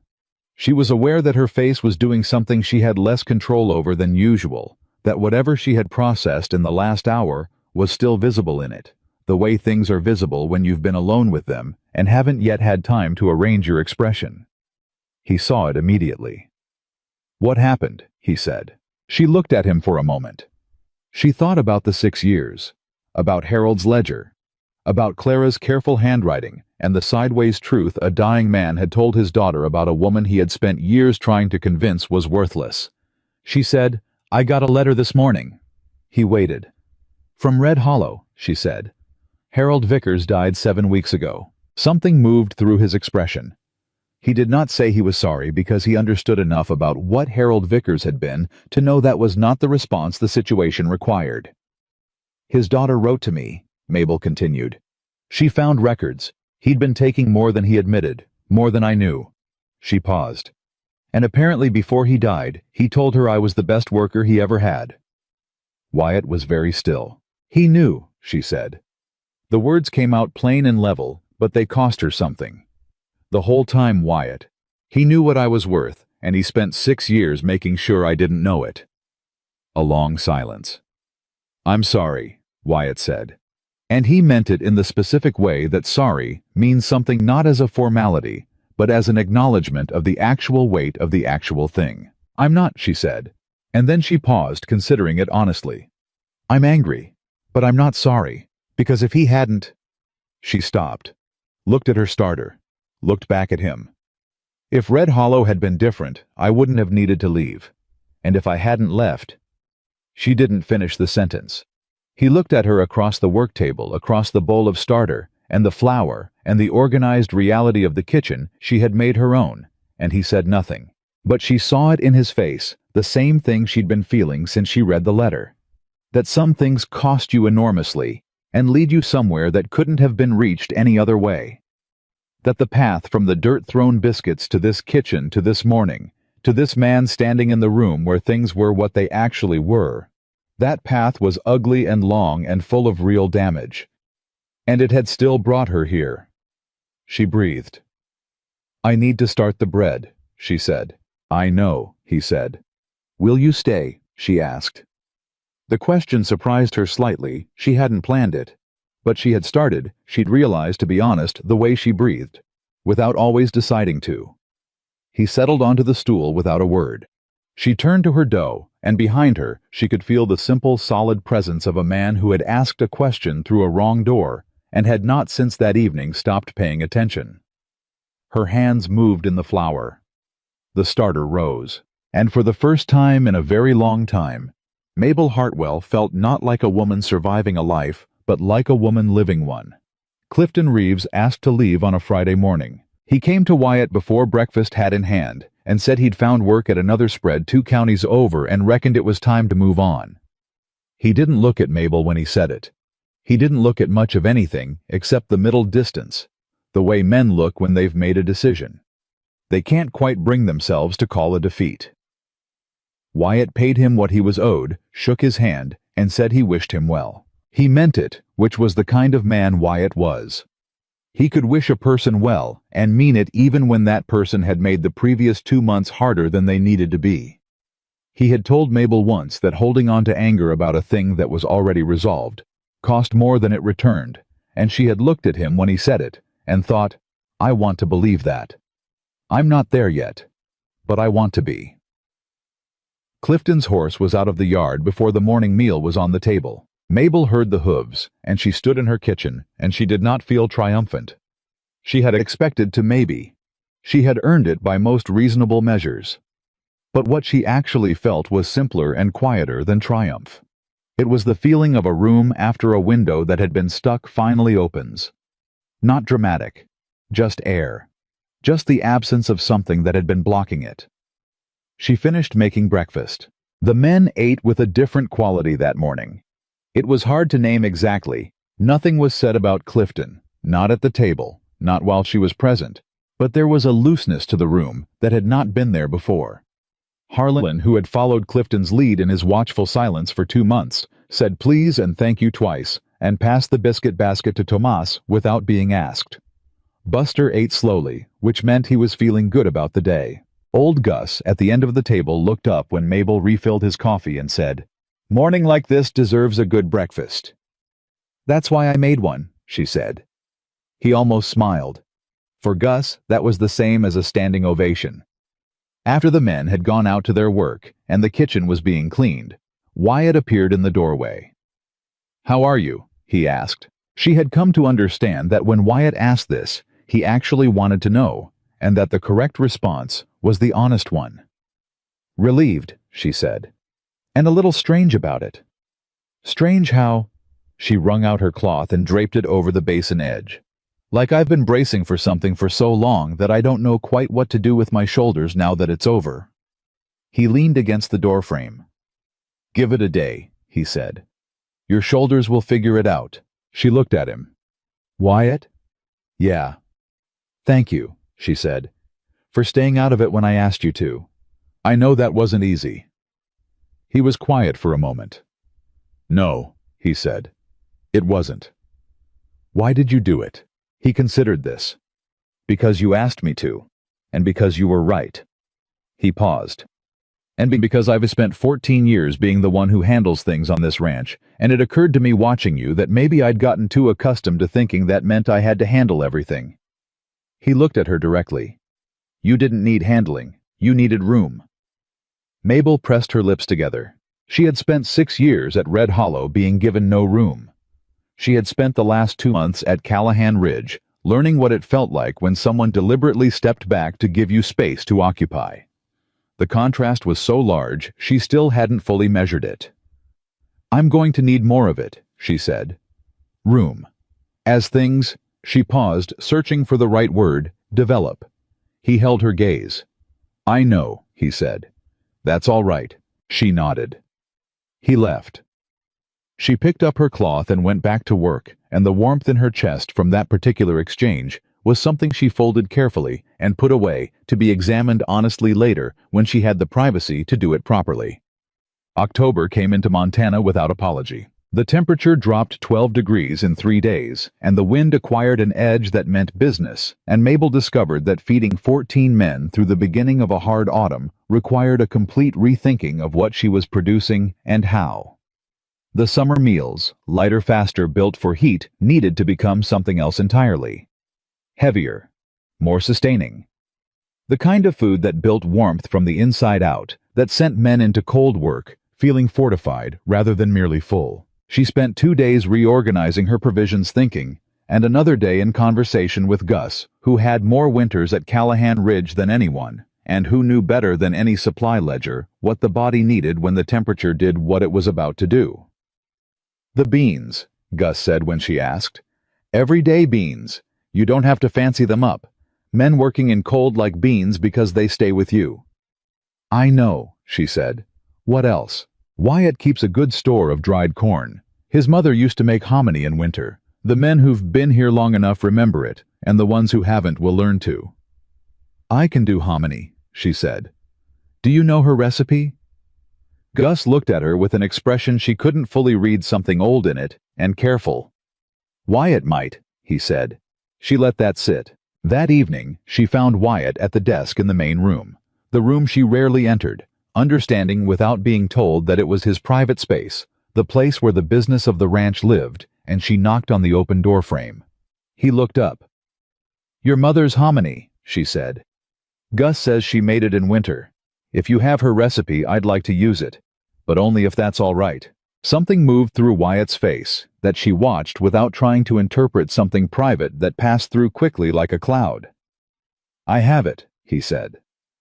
He opened the drawer beside the desk and produced a small card worn at the edges with handwriting on it that was nothing like his looped and generous, the handwriting of a woman who had learned it as something worth doing well. He held it out. She crossed the room and took it. She looked at the card. Then she looked at him. "Thank you," she said. "She would have liked you," he said.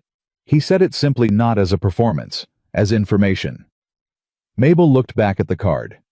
"How do you know?" "Because she didn't have much patience for small," he said. "And you're not." She stood in the middle of his private room, holding his mother's recipe card, and she thought that this moment, this specific, quiet, unremarkable moment, was one of those things she would remember exactly. Not because anything dramatic had happened in it, but because something true had been said without flinching, and she had been present enough to receive it. "I'll take good care of it," she said, meaning the card. "I know," he said, meaning more than that. Or maybe meaning exactly that. With Wyatt, the words and the thing behind them were usually the same.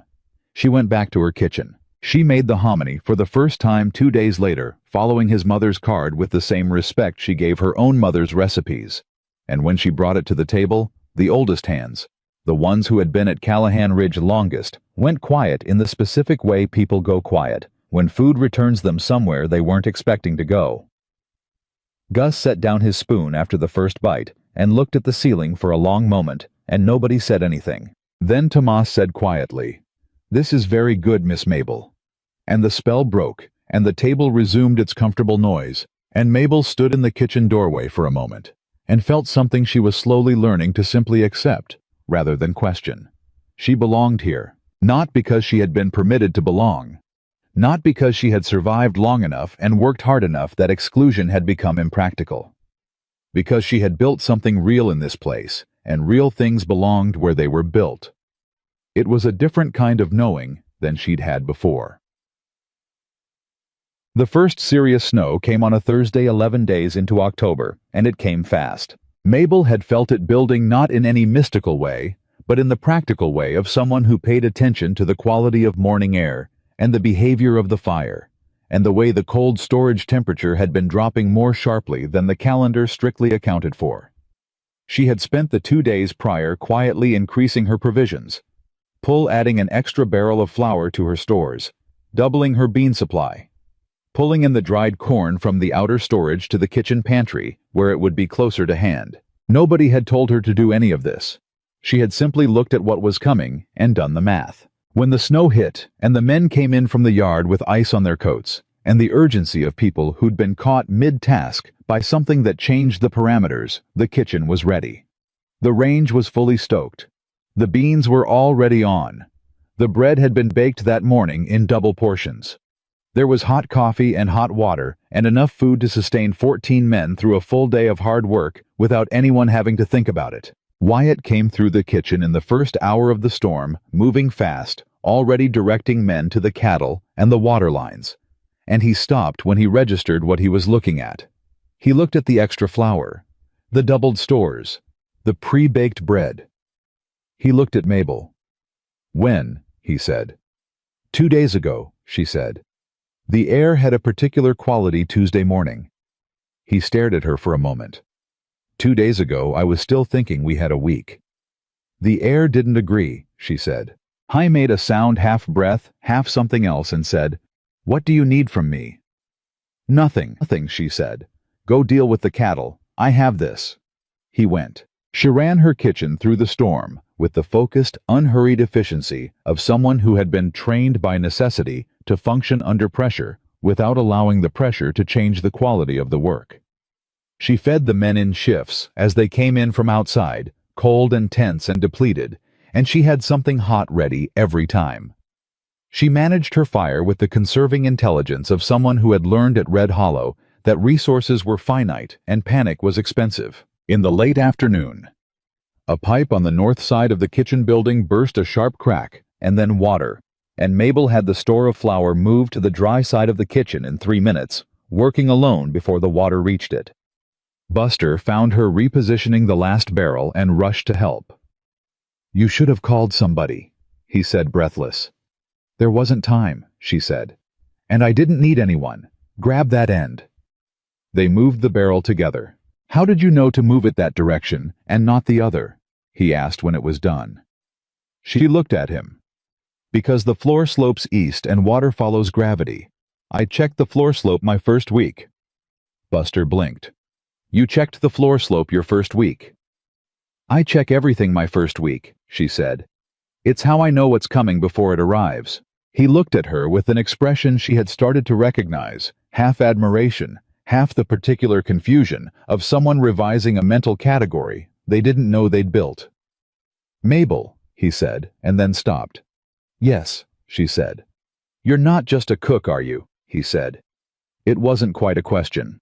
She picked up her cloth. "I'm exactly a cook," she said. "I've just had to be everything else, too." The storm lasted 2 days. When it broke, the damage to the ranch was real, but manageable 3 fence sections down the waterline. On the east pasture needed clearing. 2 cattle had to be brought in from exposure. It could have been significantly worse. Wyatt spent the morning after the storm walking the property with the senior hands assessing. When he came back to the kitchen for the midday meal, he sat down at the table, not the crew table, but the kitchen work table, where he had been sitting most evenings, which had become its own statement about where he chose to be, and he told her what he'd found. She listened. Asked specific questions about the east fence and the waterline timing. Made 2 suggestions about the cold storage that he wrote down. When she was done, he looked at her across the table. "Mabel," he said. "Wyatt," she said back because she had also started doing this small dry echo, and she'd noticed he noticed it. "The flour," he said. "Moving it before the pipe burst. The provisions doubled before the storm. The floor slope." He paused. "How long have you been running this ranch?" She met his eyes. "About 6 weeks," she said. He leaned back slightly and looked at the ceiling for a moment. The same gesture she'd seen from Gus over the hominy, she realized. Men at Callahan Ridge looked at the ceiling when something was more than they had a quick word for. Then he looked back at her. "I need to ask you something," he said. The change in his tone was slight, but she felt it the shift from their ordinary back and forth into something with more weight in it. "And I need you to take your time with the answer." She set down her cup. "All right. I've been thinking," he said, "about the ranch, about what it needs going forward, about winter and next spring and the 2 years after that." He was choosing his words carefully. She could see at the same precision he brought to everything. Nothing wasted. "I've been running this operation as a single set of hands at the top, which works until it doesn't. This storm showed me a few things about where the gaps are, about what I've been carrying alone that shouldn't be carried alone." She waited. "I want to bring you in on the provisioning decisions," he said, formally, not as my cook who I ask advice from occasionally, as someone with real say over how this ranch manages its resources. That's food cold storage supplies, but it's also the thinking behind it. The kind of thinking you did before this storm." He paused. "I want to pay you accordingly. Different wage, different title if you want one, and a share in the decisions." The kitchen was very quiet. Mabel sat with the offer. She was aware of her own reaction moving through her in layers. The first layer, which was pure startled disbelief. The instinct formed at Red Hollow that said things like this do not happen to you. The second layer, which was the newer, steadier voice, saying yes they do, and you earned this. And the third layer underneath both of those, which was something she identified after a moment as something close to fear. Not of the responsibility, of wanting it, of how much she already wanted it before he finished asking. She had learned over years to protect herself from wanting things too specifically, because wanting things specifically meant that when they didn't happen, and they usually didn't, or they were taken away, or there was a Harold Vickers attached to them who would use the wanting as leverage, the loss was proportionally large. She had gotten very good at generalizing her desires, at wanting only broadly, at not letting herself want this thing, exactly this much. Wyatt was watching her. He wasn't pressing. He was simply there the way he was always simply there, present without pushing, attentive without crowding. "You said to take my time," she said. "I meant it." "I need to ask you something first," she said. "Ask." She looked at him directly. "Is this because of the storm? Because I was useful and you're reacting to it in the moment?" He didn't look away. "No. I've been thinking about this for 3 weeks. The storm confirmed it. It didn't create it." 3 weeks, she said. "That's before Clifton left." "Yes." "You were planning this while he was still actively trying to make my position here untenable." "Yes," he said. "Because his opinion of your position here was not relevant to my assessment of your value to this operation. It never was." She pressed both hands flat on the table. She thought about Harold Vickers, who had known her value for 6 years and used the knowing as a weapon against her. She thought about what it meant that the man across this table had known it for 3 weeks and had been sitting with it quietly waiting for the right moment to say it plainly. They were not the same thing. They were, in fact, opposite things. "Yes," she said. Wyatt looked at her. "Yes, you'll do it, or yes, you're still thinking." "Yes, I'll do it," she said. "I'm done thinking." Something shifted in his face, not dramatic, not performed the quiet change of a man who had hoped for a particular answer and received it, and was allowing himself to register that without making it a spectacle. "Good," he said. "I have conditions," she said immediately. His mouth moved. "Of course you do. The kitchen stays mine, completely. The provisioning decisions are mine to make and bring to you, not yours to make and inform me of." "Agreed." "I want it in writing. Not because I don't trust you, I do, but because written agreements protect both parties, and I've learned not to rely on the goodwill of verbal arrangements." "Also agreed," he said, and she saw in his expression that he understood exactly what that condition was built from and respected it rather than taking offense. "And I want to be in the room when you talk to the hands about it," she said. "I don't want it announced on my behalf. I want to be present." He nodded slowly. "Tomorrow morning." "Tomorrow morning," she confirmed. He stood. He was heading for the door back to the post-storm work that still needed doing, and she was already turning back to the range, and then he stopped. "Mabel," he said. She turned. He stood in the kitchen doorway. The same doorway he'd stood in that first morning at Red Hollow. The wrong door he'd walked through by accident, and he looked at her with the same direct, undecorated attention he'd had from the beginning, only without any of the distance. "Thank you," he said. "For the flour, for the doubled stores, for the floor slope." He paused. "For all of it." She looked at him. She thought about the pan she'd thrown at the wall, about the letter in her tin box, about 25 years of sourdough starter still rising on her shelf, about 40 miles of road she had driven toward something instead of away from something for the first time in longer than she could cleanly remember. "Thank you," she said back.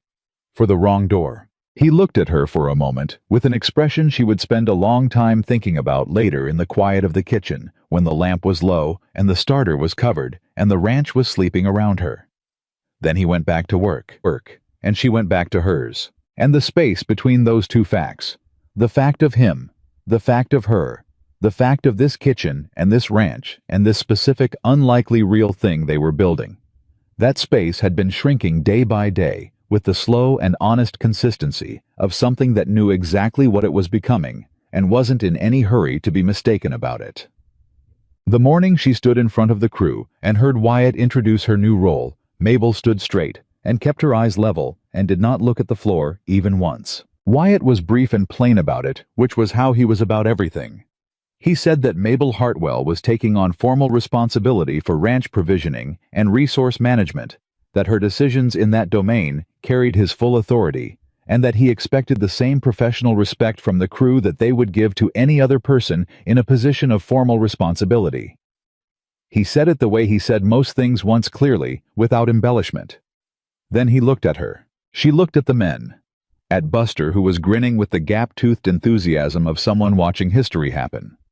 At Tomas, who gave her a single slow nod that carried more weight than a speech. At Harlan and Pete, who looked like men who had completed a calculation and arrived at a sum they could live with. At old Gus, who was looking at his coffee cup with the deliberate attention of someone who was feeling something he wasn't going to display publicly. "I know most of you," she said. "I know what you eat and how much and what it means to your day. That's not changing." She paused. "What's changing is that this ranch's resources are going to be managed with more intention than they have been, and I'm going to be the person doing that managing. If you have concerns about provisions or supplies, you bring them to me. If I make a call you don't understand, ask me and I'll explain it. I don't make decisions without reasons." She let that settle. "Any questions?" she said. Harlan raised his hand slightly, an almost comically formal gesture that she could see he made without thinking, and then looked slightly embarrassed about. "Yes," she said, keeping her voice entirely neutral. "The beans," he said. "Are we going to keep having them every day?" "Yes," she said. "It's winter. You need the beans." He nodded slowly, like a man accepting a ruling he doesn't entirely love, but can respect the logic of. Buster made a sound that was definitely a swallowed laugh. "All right," Wyatt said. "Back to work." The crew dispersed. Gus was the last to leave, moving with the particular careful dignity of his 70-plus years, and he stopped beside Mabel on his way to the door and said without looking at her directly, "Ellen would have liked this," he said. She looked at him. Gus's wife, 31 years, not long enough. "Thank you, Gus," she said. He went out. Mabel stood in the doorway between the dining room and the kitchen, and she let herself feel the full weight of the morning. For exactly 1 moment, the announcement, the crew, Gus's 3 words, the writing that was already being prepared for signature in Wyatt's careful hand, and then she went into her kitchen and she started the day's work, because that was what you did with a life you were building. You showed up for it, every morning, without waiting for someone to tell you it was allowed. The starter was on the shelf, still rising, still honest, still exactly what it had always been and more than anyone had thought to look for. She fed it and she got to work, and somewhere in the main house she could hear the quiet, steady movement of a man who had walked through the wrong door and had in doing so opened exactly the right one. The written agreement was signed on a Monday. Wyatt had prepared it himself in his careful, unhurried handwriting, and he laid it on the kitchen work table without ceremony. 2 pages plain, language nothing buried in it. Mabel read every word. She read it twice. She asked one question about the quarterly provision review process. He answered it. She suggested one modification to the wording. He made it without argument, and then they both signed it. Buster witnessed it because Buster had been hovering near the kitchen doorway with barely concealed excitement since breakfast, and it seemed unkind not to let him be part of the moment he was so clearly desperate to observe. "Is that it?" Buster asked when both signatures were on the page. "That's it," Wyatt said. That's a significant thing that just happened." "Yes," Wyatt agreed. "I'm just saying, historically speaking, for this ranch." "Buster," Mabel said. "Ma'am, go feed the horses." He went, grinning so hard it looked like it might cause him physical difficulty. Wyatt picked up his copy of the agreement and looked at it for a moment. Then he folded it and put it in his coat pocket and looked at Mabel with the expression she had come to understand was his version of satisfaction, understated real, the look of a man who had done the right thing and didn't need anyone to confirm it. Provisioning review 1st of December, he said. I'll have the numbers ready, she said. He nodded and left the kitchen, and Mabel held her copy of the agreement in both hands and looked at her own signature on it and thought, there it is. Her name on a document that gave her formal authority over something real. Not a courtesy, not a favor. A signed, witnessed legal acknowledgement that she was a person with standing in this operation. She put it in the tin box next to Clara Vickers' letter and her mother's recipe cards. Then she went back to work, because that was the thing about rights properly earned. They didn't change what you did. They changed the ground you stood on while you did it. November moved through the ranch like a patient, deliberate force, and Mabel moved with it. She had never experienced a working winter this far north from the inside of a functioning authority, had never had the latitude to make the decisions she could now see needed making and simply make them. At Red Hollow, she had watched resources mismanaged and said nothing, because saying something cost more than the loss. Now she watched and she acted, and the distance between those two things was vast enough that she sometimes caught herself standing in the middle of a task, feeling something she finally identified as competence being used at full capacity, which was an entirely different feeling from competence being partially suppressed. She reorganized the cold storage in the second week of November, making the case to Wyatt with a sketch and 3 numbers, and he approved it in the time it took him to review her sketch and say, "That's better than what we have. Do it." She developed a rotation system for the dry goods that reduced waste by a margin she could measure. She identified a supplier in the next town who could provide better quality salt pork at a lower price than the current arrangement, drafted the letter herself, sent it, and received a confirmation that saved the ranch actual money by December. Small things. But the small things were what a ranch ran on, and she knew it, and now that she had the authority to address them, they accumulated into something that could be measured in the difference between a ranch that survived winter and one that came through it in stronger position than it started. Wyatt noticed every one of these things. He said so plainly, the way he said everything, without embellishment, without qualification, just the fact of it stated, and left to stand. "The salt pork supplier," he said one evening, looking at the comparative costs she'd laid out. "I've been using the current arrangement for 4 years. "I know," she said. "I didn't look for a better one because I knew what we had and it worked." "Things that work aren't always the best available," she said. He looked at her. "That's either about the salt pork or it's about something else." "It's about the salt pork," she said evenly. Then, "and possibly other things." He looked at her for a long moment with that face, the one she'd been cataloging for months, the one that moved through things quietly, without letting them show until they were fully processed. Then he looked back at the numbers. "I'm finding," he said carefully, "that a significant number of things I thought were settled turn out to be worth looking at again." "Are you still talking about the salt pork?" she asked. "No," he said. The kitchen was very quiet. Mabel looked at her hands on the table. She thought about the honest thing and the safe thing and the growing specific difficulty of pretending those were still 2 different things when applied to Wyatt Callahan. "Wyatt," she said. "Mabel," he said. "I don't know how to do this," she said. "In case that's not obvious." "You think it's obvious for me," he said. She looked up. He was looking at her with an expression she had not seen from him before. Not the steady, measured attention she knew, but something more exposed. The look of a man who had been running a careful operation and had just acknowledged out loud that it was running him too. "You've been on your own for a long time," she said. 14 years, he said. "Since my wife passed."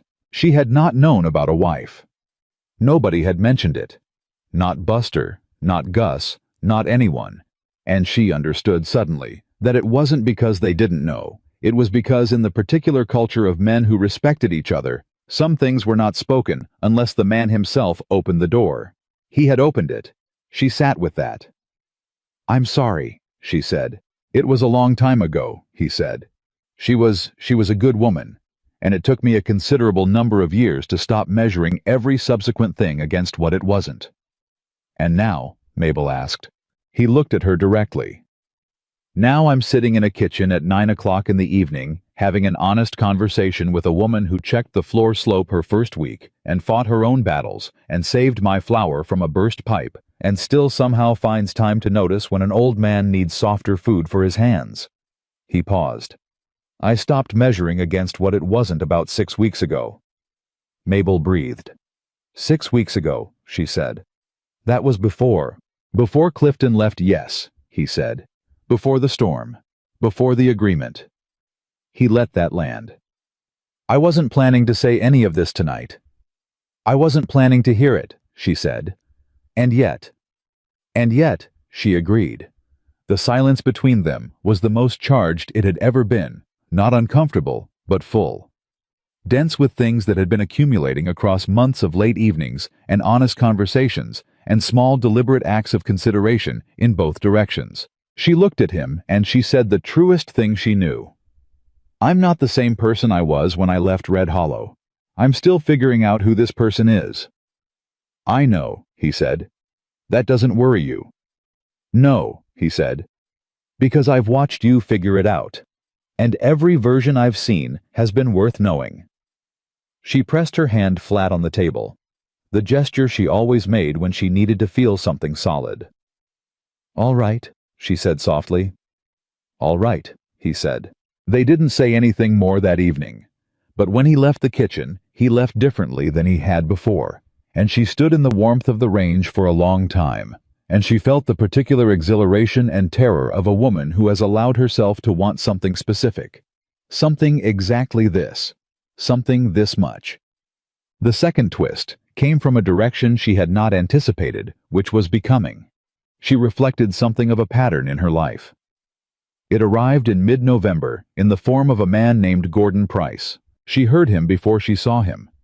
A voice in the yard carrying the kind of volume that presupposed an audience, the kind of voice that had never learned the difference between confidence and imposition.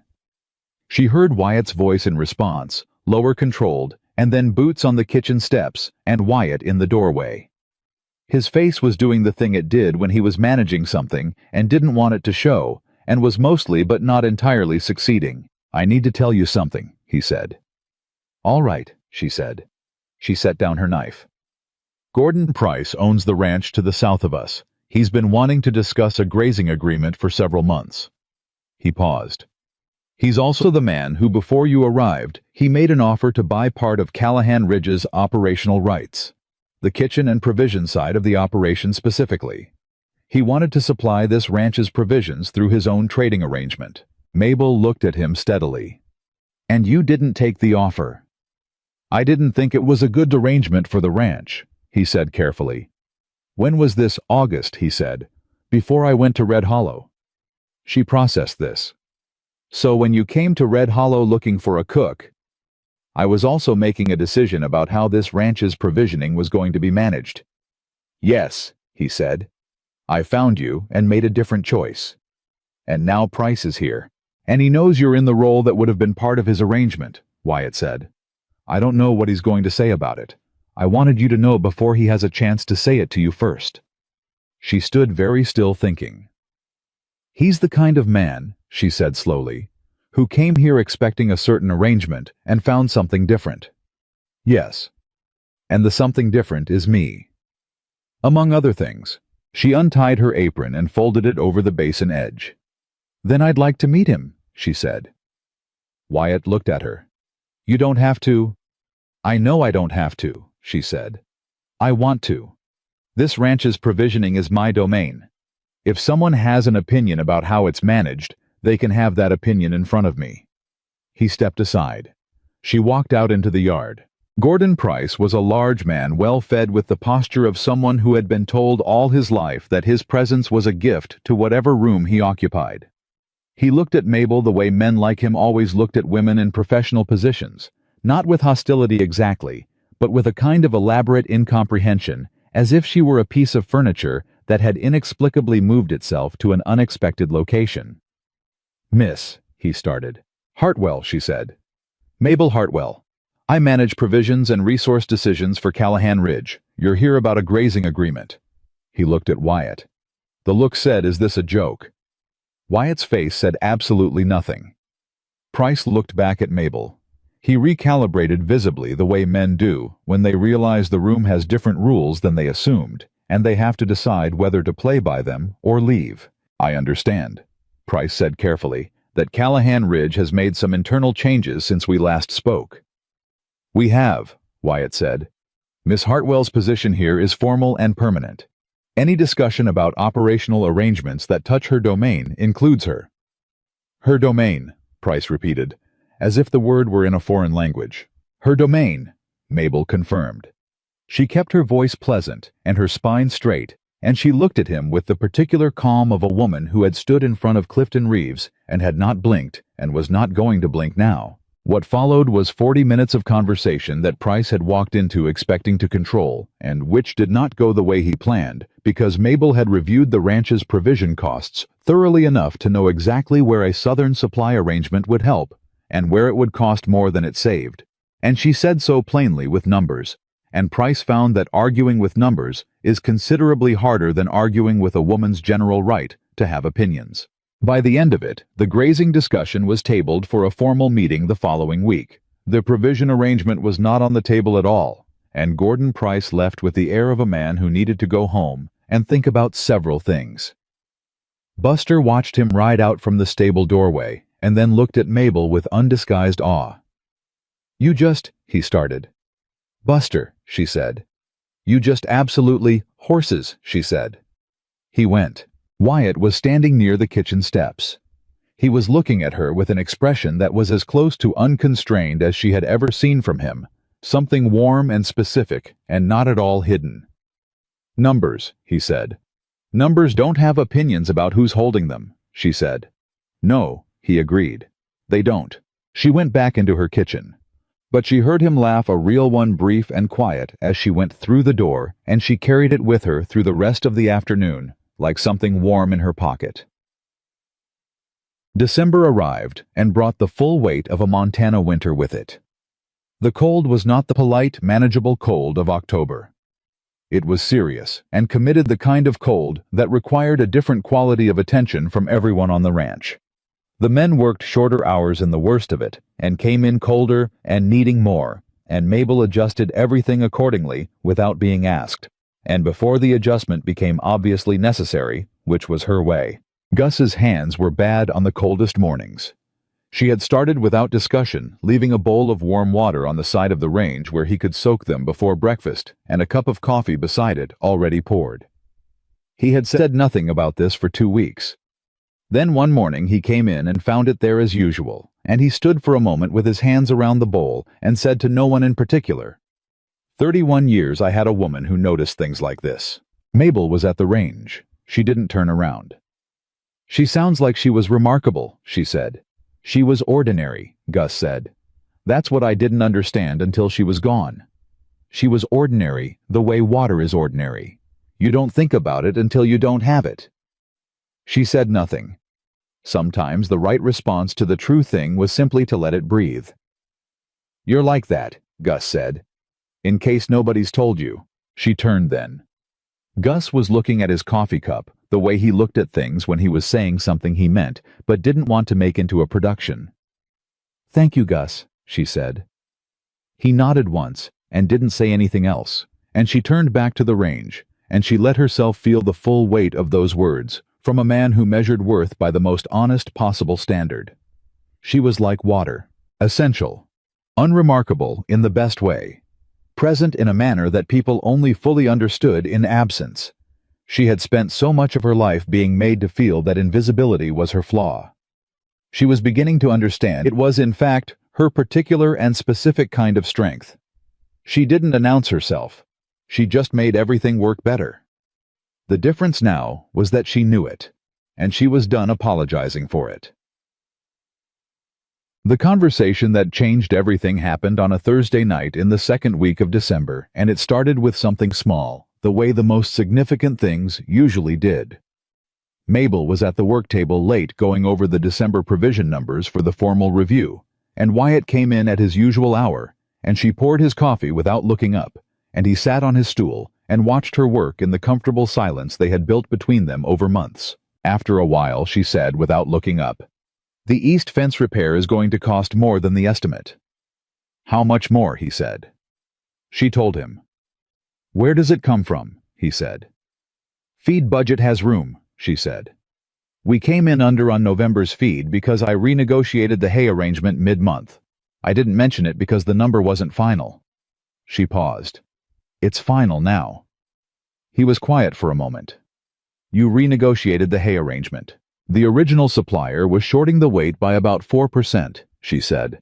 I checked 3 deliveries before I was sure. Then I went to the competitor and used the discrepancy as leverage. Silence. She looked up. Wyatt was looking at her with an expression she had never seen from him before and couldn't fully read. What? She said. Nothing, he said. Then Mabel. Wyatt. I need to ask you something. She set down her pen. You said that once before. Last time I offered you a job, he said. This time is different. Her pulse did something she chose not to examine directly. All right, she said. He turned his coffee cup in a slow circle, a gesture she recognized as the thing he did when he was about to say something he had been building toward for a while and was now committed to finishing. I've been thinking about this ranch, he said.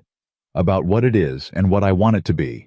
About who I've been building it alone all these years, and whether alone was ever really the right approach, or just the one I defaulted to, because it was available. He paused. You've been here 4 months. In 4 months, you have changed how this operation functions at a level that took me 14 years to reach, because you see things I don't see, and you do something about them before I know they needed doing. You protected the flour before the pipe burst.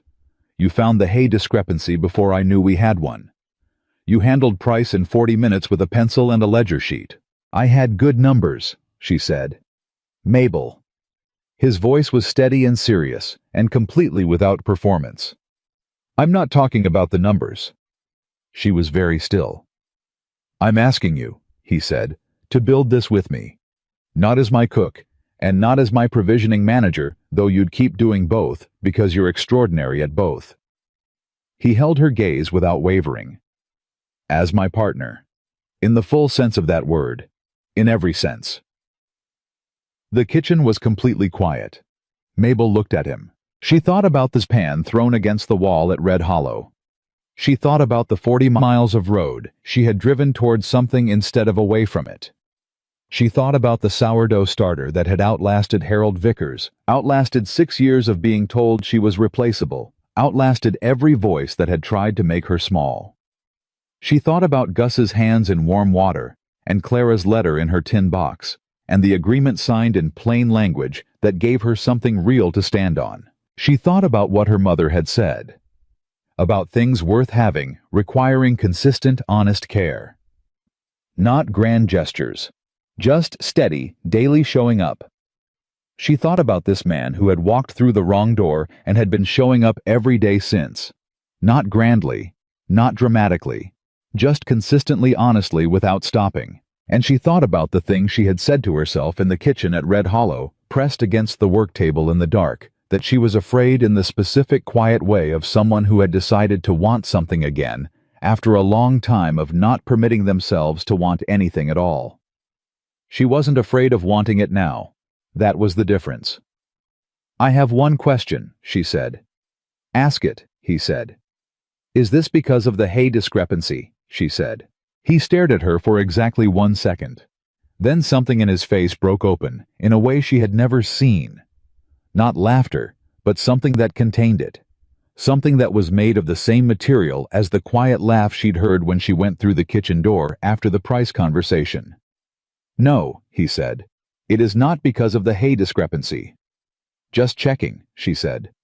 Mabel. Yes, she said. Her voice was quiet and certain, and she looked at him without flinching. Yes, I'll build this with you. He looked at her across the work table, across the flour and the ledger and the coffee cups, and the 25-year-old sourdough starter on the shelf, and she could see in his face the exact same thing she felt in her chest. The large, specific, somewhat terrifying sensation of arriving somewhere you had not quite let yourself believe was real. All right, he said. All right, she said back. They were married in March, when the worst of the winter had passed, and the ground was beginning to soften. and the ranch was turning toward the business of spring, with the reliable, unromantic energy of a working operation that did not pause for sentiment. The ceremony was small. Gus stood beside Wyatt. Buster cried, which he had apparently decided in advance was something he was going to do, and had made no attempt to prevent. Tomas wore his good hat and brought wildflowers he had found. Somewhere nobody asked where, and they were in a tin cup on the table when the brief ceremony was done. Mabel wore her best dress, which was not elaborate, and she stood in front of the man who had asked a question nobody else had thought to ask, and she said the words that made them partners in every sense, and she said them without a single tremor in her voice, because she was not afraid of this. She had been afraid of wanting it. She had not been afraid once she decided of having it. There was no grand celebration after. The men ate well, she had made sure of that, because feeding people well was her language, her native tongue, the way she said things she meant. And there was music from somewhere, and Buster made a speech that was mostly incomprehensible through his continued weeping, and that everyone agreed was very moving regardless. Gus sat at the end of the table and ate his meal slowly, and when she passed him on her way back from the range, he said without looking up, 31 years and worth every single one. She pressed her hand briefly on his shoulder and kept moving.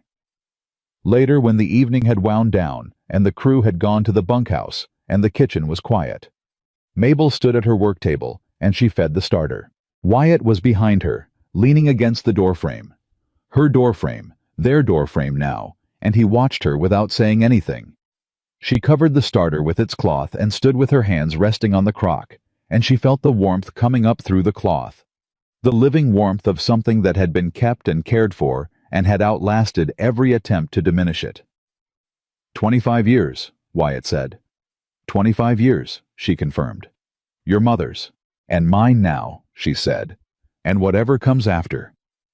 He came to her then and stood beside her at the work table in the kitchen that was hers and his and theirs, and he put his hand over hers on the cloth-covered crock, and they stood like that in the warmth of the range and the quiet of a ranch that was sleeping around them, and neither of them said anything because there was nothing left that needed saying. The starter rose, as it always had, as it would.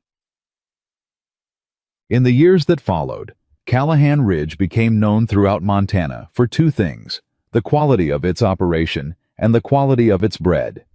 The operation was Wyatt's doing, and Mabel's doing equally, which everyone who spent time at the ranch understood, and which they stopped finding remarkable after a while, because the remarkable things, if they're real, eventually just become the way things are. Mabel expanded the kitchen garden. She developed a provision system precise enough that the ranch went through 3 harsh winters without serious shortage. She trained 2 young women who came to the ranch looking for work, and she trained them the way her mother had trained her, completely, without holding anything back, because knowledge withheld does not protect the holder. It only diminishes what could have been built. She wrote to Clara Vickers once the following spring to thank her for the letter. Clara wrote back. They corresponded twice a year for the rest of their lives, 2 women who had both survived Harold Vickers in different ways, and who understood each other without having to explain the specific shape of what that survival had cost. The sourdough starter was still on the shelf.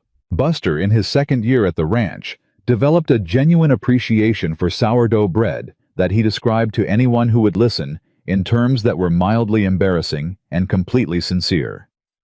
He was eventually given the task of feeding the starter on Sundays, which he took more seriously than most men took their formal responsibilities, and which Mabel allowed because the starter responded well to him, and because sincerity, she had learned, was worth protecting wherever you found it. Old Gus lived to see 3 more springs at Callahan Ridge.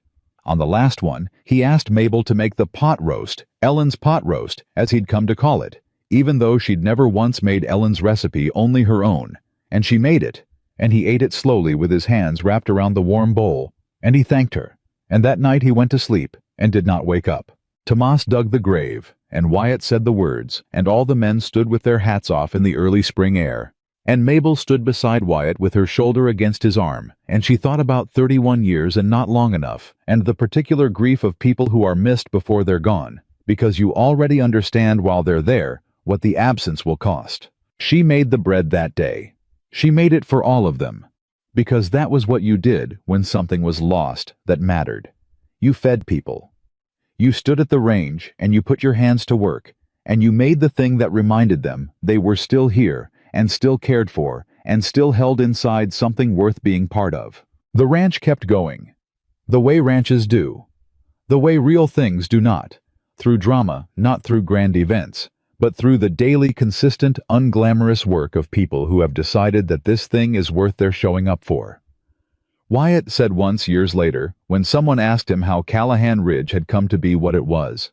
He said, "I walked through the wrong door one evening, and I had enough sense not to walk back out of it."